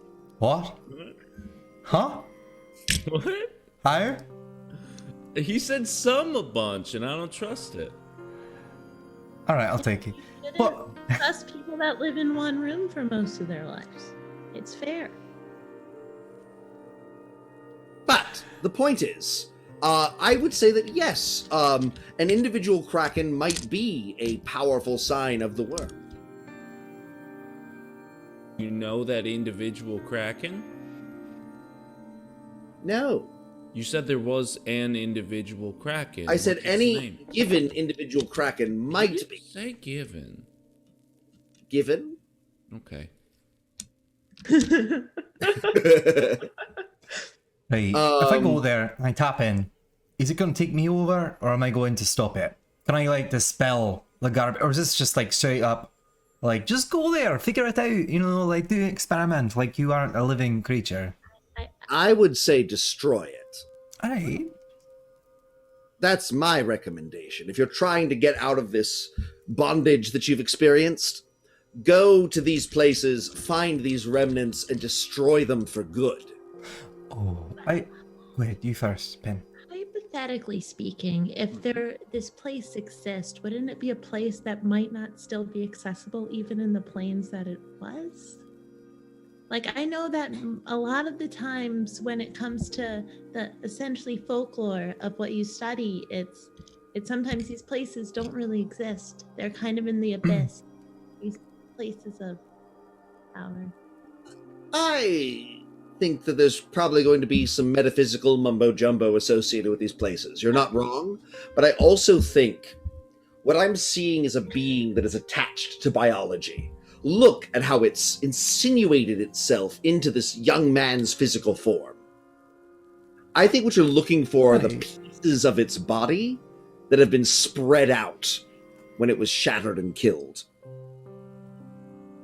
So what you're saying is we need to find people that are just like Euclid.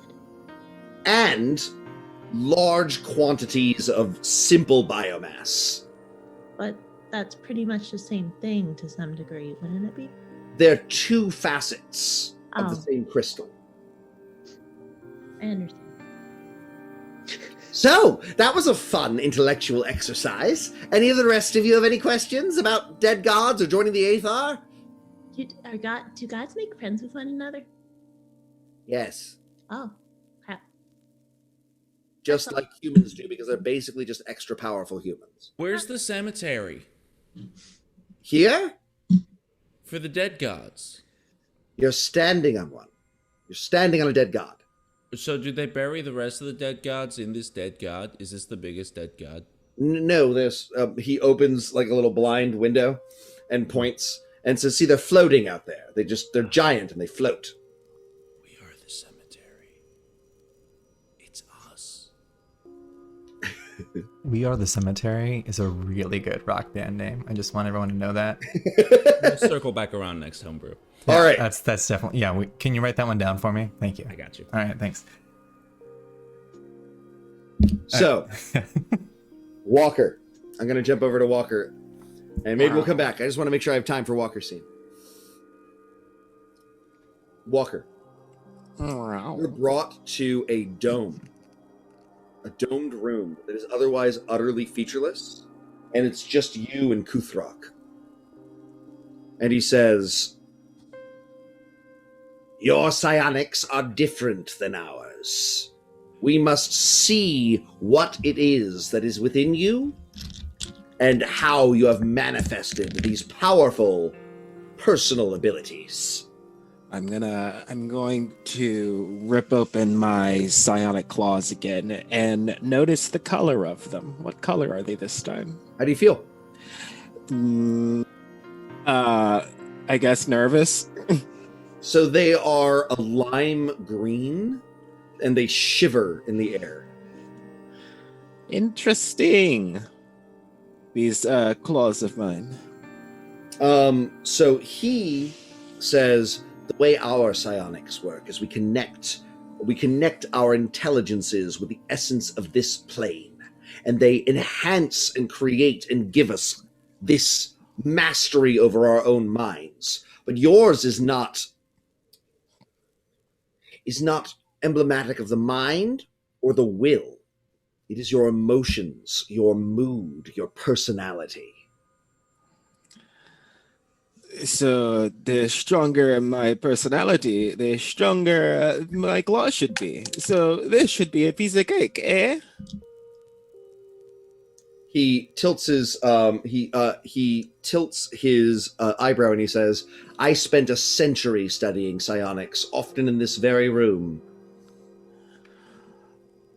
Oh, I don't know that I have a century. I don't think you do, unless you want to stay here. No, I think I have things to do out there.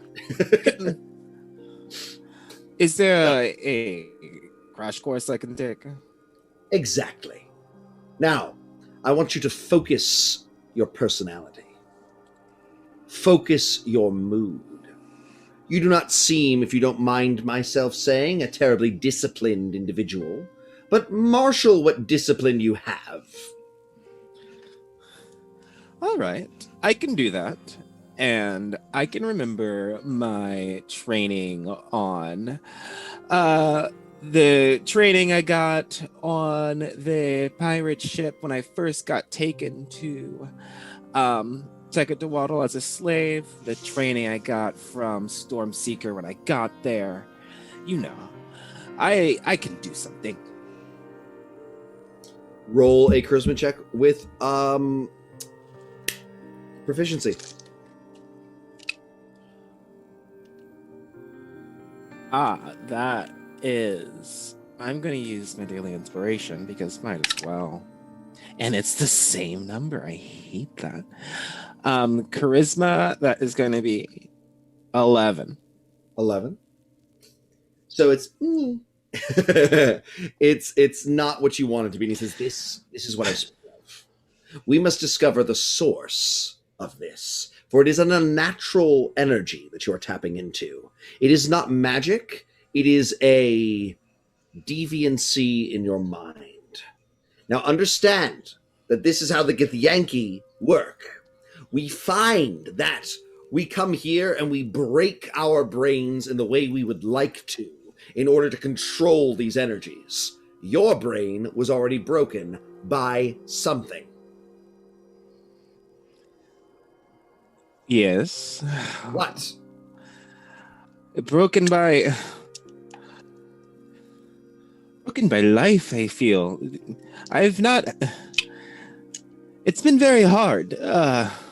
And I think Walker starts to remember, like, just like all the events that have led to, like, literally where he's standing, like, right now.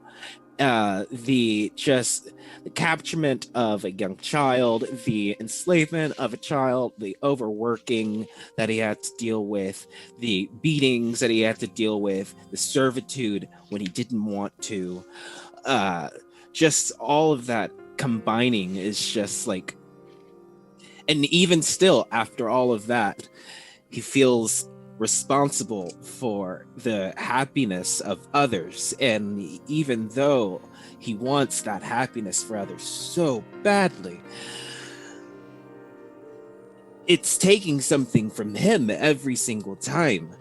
And so there's this unnatural welling of anger hidden so deeply within Walker that he doesn't even know that he's pushing it down and pushing it down and pushing it down.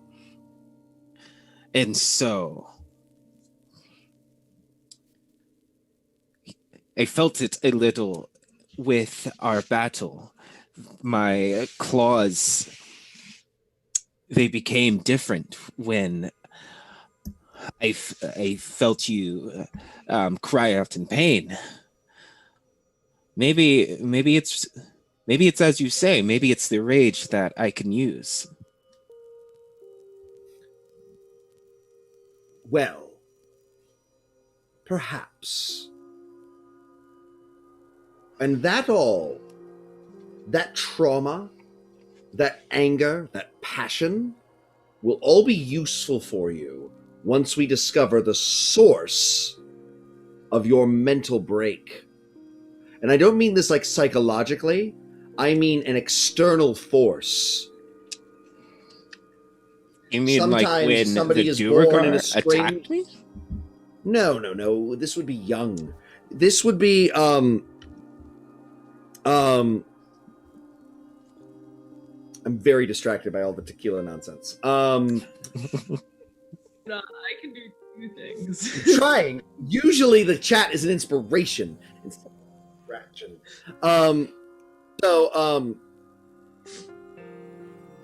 all of this trauma and rage you're discussing, yes? Mm-hmm. This will feed and fuel the mental deviancy. It's usually caused by some sort of supernatural event early in a child's life. Some moment, a breaking, a exposure to wild magic, an attack of a psionic monster. A curse? That might be one way of looking at it. Tell me more. There is a prophecy when I was born that stated that if I were ever to come to rule any place, that place would fall into darkness. As such, I had to forego my claim to ruling my homeland, and I'm currently in hiding from presidency as well. Interesting.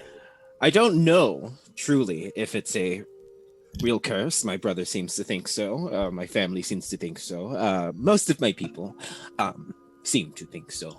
But it really hasn't harmed me in any way. It hasn't broken me in any way. No. You misunderstand. When I say deviant, when I say broken, I do not... There's a connotation you are taking. I mean different. I mean affected by the supernatural. So, this curse of yours, did it have a physical manifestation? Was there strange meteorological effects when you were born? Was your mother caught in a horrible zone of darkness? Any of this sort of thing, do you know? I do know that I was born on the on a solstice, the winter solstice. That is about it. I think I'm an Aquarius. If I recall, wasn't there a solar eclipse when you were born? Oh yeah, that's right. Great.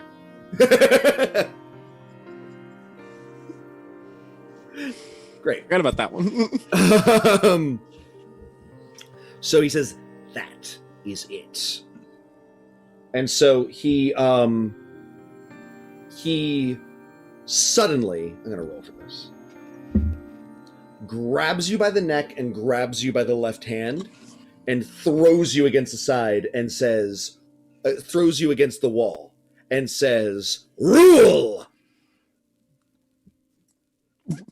I am going to use my free hand and punch him.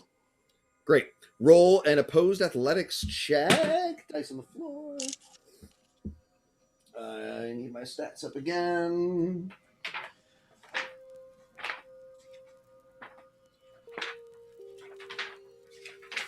What's your athletics?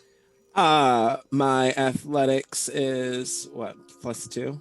So yeah, he got an 18. 16. Ooh, good for him. I got a 6. Great. So you struggle against him and he says, the first kingdom you need to rule is yourself. Rule yourself. I ruled myself. I am the... He slaps you with his right hand and says, I rule you now. Rule yourself.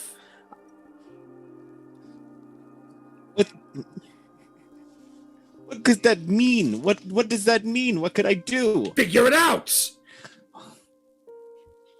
I am going to struggle once more to release myself from his grip.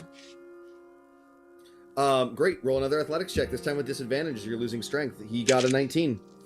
Is he so strong? Okay, that's a 14. Let's see. I'm going to then... I don't know. I'm going to think that I'm stronger than this. I'm going to picture myself as... I'm going to picture myself as someone who is worthy of my protection. Great. Roll a charisma and proficiency check.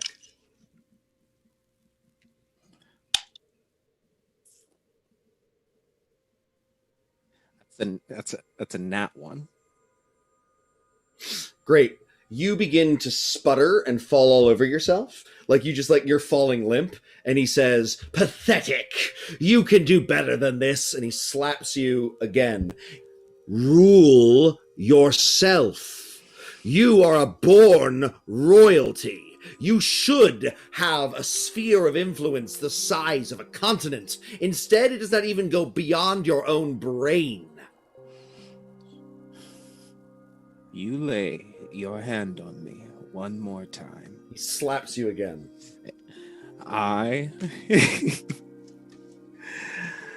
It will not be my own hand that rips yours from your body, but the hands of all the people who I protect, of all the people who love me, and all the people who want to see you dead.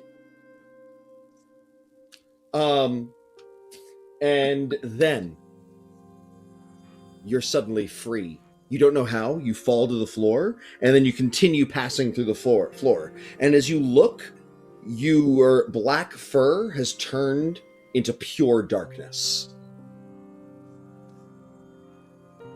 Oh, shit. And your claws are long and like Lady Deathstrike, like just long, terrible claws made of pure blackness. And he says, "Yes, good!" And he steps back. "Yes, the land you rule has fallen to darkness. A good first step." I don't know what's happening to me. He says, "Well, a good thing to begin with would be to get out of the floor." I'm going to claw my way up using And these long... You struggle and you flail a bit, but then you remember the lesson of the astral plane, how to move while incorporeal, and you manage to think yourself up a little taller. I just think myself, and I'm here, and then it shimmers, and you're not quite able to control it, but once you're out of the floor, it goes away, you become physical again, but your psionic claws are manifested, long and pure black. This is a look I can get used to. When you are your own sovereign, when you rule yourself, you have this sort of strength and abilities that you nor anyone else can understand. Your curse is not a curse. It is a deviance that has been prescribed evil. And it lives within you. Harness it. Rule it. And that is when you will be able to rule others. So this curse is not evil inherently. That means I am not evil inherently.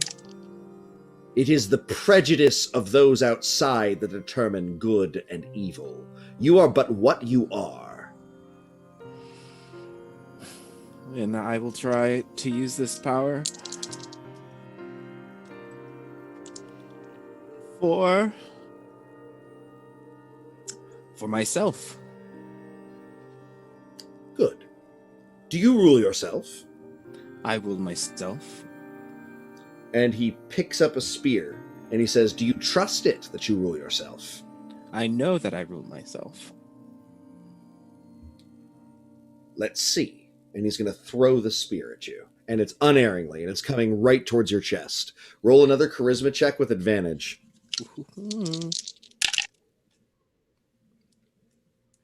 That is 21. Great. You disappear from existence for a brief second and reappear shortly thereafter with a spear in the wall behind you. You fled into shadow and reformed. You can't quite control it, but there's a part of you that is pure shadow. An umbral form. You know, I immediately think to my brother, and I wonder what he could be doing right now.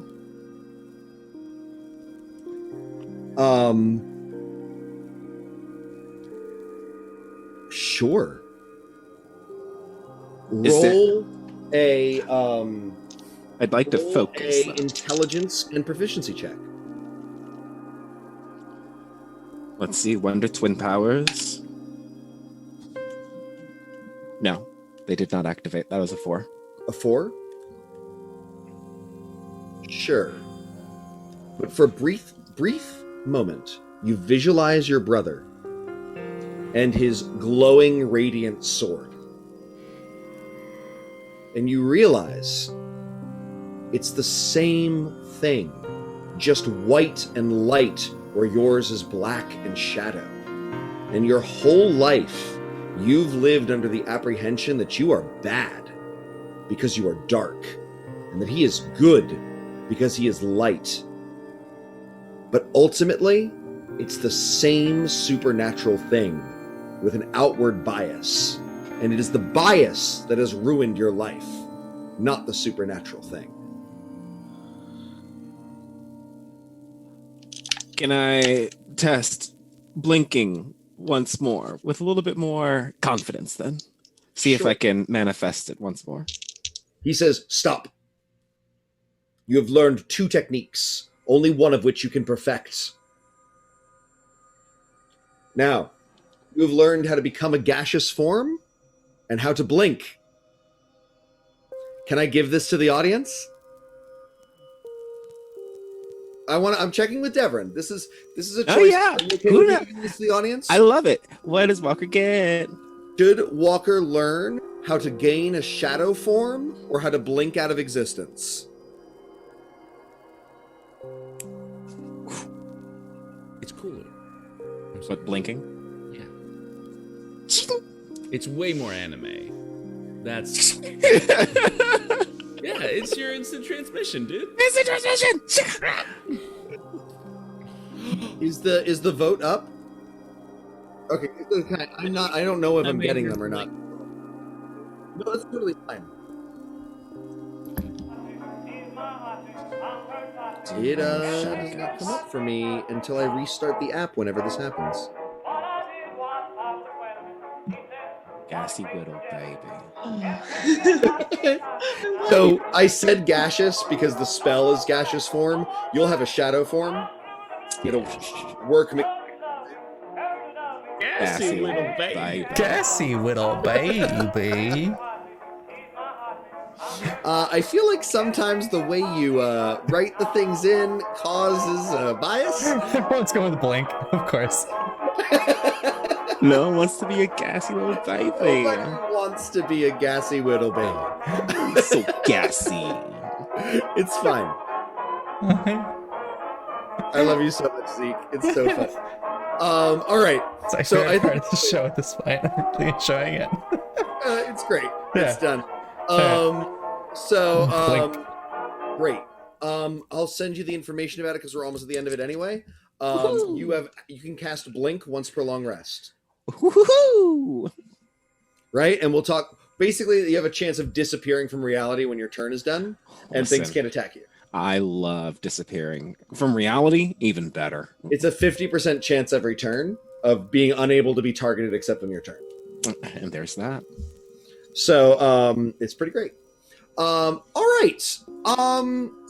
Was there anything else the rest of you wanted to discover in the archives? I wanted to see if there was any historical correspondence between because Finn's grandmama definitely got more power than their wait, did I say the wrong Great grandmammy. great grandmammy? I don't know. I feel like there's more to it than just like. Whoa, where'd that voice go? I don't know. There's definitely more of like there's something there. I feel like there's a correlation between dead gods and as well. What? She's alive and not a god. She's just a very... Yes, but how did she get that power? Do dragons just have bootstraps. That's how everybody gets power. They find good bootstraps. That's not are true. strong. That's Some people what they just have say. power. What? Some people just have power. Because of their bootstraps. Honey, what shoes are you wearing? I don't wear shoes. I'm a half. Uh-huh. So, what bootstraps are you pulling up as a sorcerer? Alright, also, I keep them in my back pocket. It doesn't matter. I'd also like to offer to you that, like, the idea of pulling up bootstraps, like lifting yourself higher by pulling them up, is an didn't make the impossibility. That's a That's really what low people blow. say, so it's That's gotta the point be of it. true. It's a misused phrase. That's the point of it. It's an impossible. You can't do it. You can't pull yourself up by your bootstraps. It was supposed to be like, well, then pull yourself up by your bootstraps. Like, why don't you work harder? It was saying that's bullshit, right? Like, can you, like, feel the location of other guys? So good shoes don't make you powerful? Well, alright, you got me there. There are some really good shoes that can actually make you powerful. All right. There's one thing I've learned from our captain. It's that shoes make you powerful. Oh. Wow, that's an old time callback. We haven't stolen a Yeah. shoe in a very long time. Abandoned shoe theft. My shoe farm is thriving. It is. So we are close to Right. the end. I like this idea of giving our audience a choice in what the next episode looks like at the end of the previous episode. That was really cool last time. Yeah, sure. I'm going to try it again. So should they stay here in Tunaroth and try to learn more about these things? Or should they return with what they've discovered and try to do more things in the Underdark? Well, I don't like it here at all, so I'd like to leave pronto, personally. I don't know. I feel like I can learn a lot more here. I feel if I go deeper, I can eliminate whatever that is down below. Maybe. Wow, Yoda chain. Oh, who are you whispering to? There's no one here other than me, you, and Penny. And the archivist, that's rude. I mean, look, Honestly, I had a he's rude. thought, and it was in a specific voice, and I just wanted to respond to it as if that individual, who may or may not be our captain, were speaking to me at the moment. Ugh, Finn is thinking about me. No. Did a vote go up? no. What are the choices Stay here, go back, basically. here? The Underdark or this I mean, location? Underdark or Tunaroth, if you want to do Should it. we stay or should we go? Correct. Insert Stranger Things reference. There We're we topical. go. We're D&D, topical. Netflix, big hair, ice cream shop, Tremors. There you go. Those were a lot I of was on a words. roll for a while. Season 2 is Tremors, though. Let's be honest. Let's be honest. It is.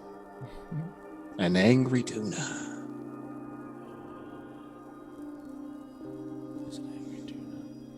I hate myself. I'm sorry. Oh no. What'd you do? Where are we going? Could it be? I will accept will there be trouble or will it be double? If you want to punish Zeke for his foolishness, I will make next episode Are we having a double? of trouble or double trouble. Uh-oh. I know. I did this on purpose. Oh yeah, I forgot the music. Well, it's my fault. Voting music for voting. Voting music. There you go. Enjoy. Great. Enjoy it. Ooh. It seems Whatever. Seek, you're in for it. Yay! It's my goal. Kill this character. That's all that John wants to do anyway. That's clearly because if I wanted you guys dead, it would be so hard for me to accomplish. I mean, on a live show, would not make you feel like a bad DM. Yes, it would be. Sorry. Challenge? No, for Zeke. It's a challenge for Zeke. yeah, I was down by 2 attacks, I think. Well, it's gonna be double, which I guess means if I stay, it will be there will be trouble. If I go, there will be double. So it's going. That is Great. true. And with double trouble. With Yeah. double trouble. We're going. Double with going. trouble. We're going Great. real far. We're going real deep. We're going real hard next episode, So y'all. in that case, I will quickly do this. We'll go a few minutes over. We've gone a few minutes under before. Hey, We'll just do it the fast way. Penny, you look. Penny, can you make an investigation check for me? An investigation check. I got 7. 7? Yes. You look for evidence of the Vabroth here and do not find it. Do you want to ask your friends to look for it? Yes. Great. I'll just give it to you again. With the four of you looking, you find that indeed the Vabroth spent 300 years here.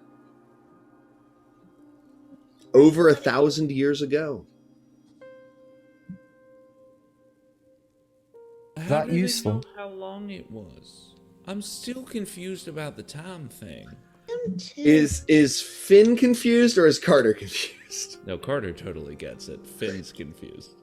Just so Great. you know, I'm Dungeon actually Master, being that- you have explained it well enough, but Finn. Great. 6. Just making sure. I gotta make sure. Cool. All right. We return to the Underdark next week. So was Hi guys, it's me, Carter, or Finnegan, or Editor, whatever you want to call me. First off, I want to thank you on behalf of the whole DD&D team. It means a lot to us that you're watching our content on YouTube. It's super cool. So please be sure to like and subscribe and ring the bell and all the other YouTube stuff that you're supposed to do.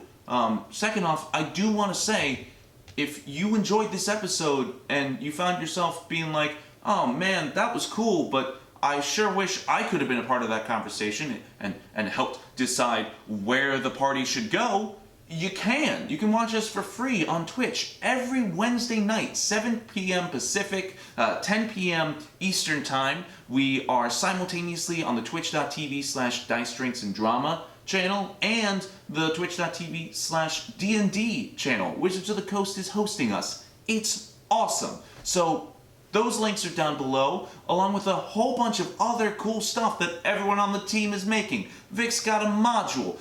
Devren's got a podcast. I may have something eventually, and I'll put it down here, along with our Patreon. It's super cool. There's a couple tiers, lots of exclusive content, and yeah. That's it. Thanks for watching. Bye-bye.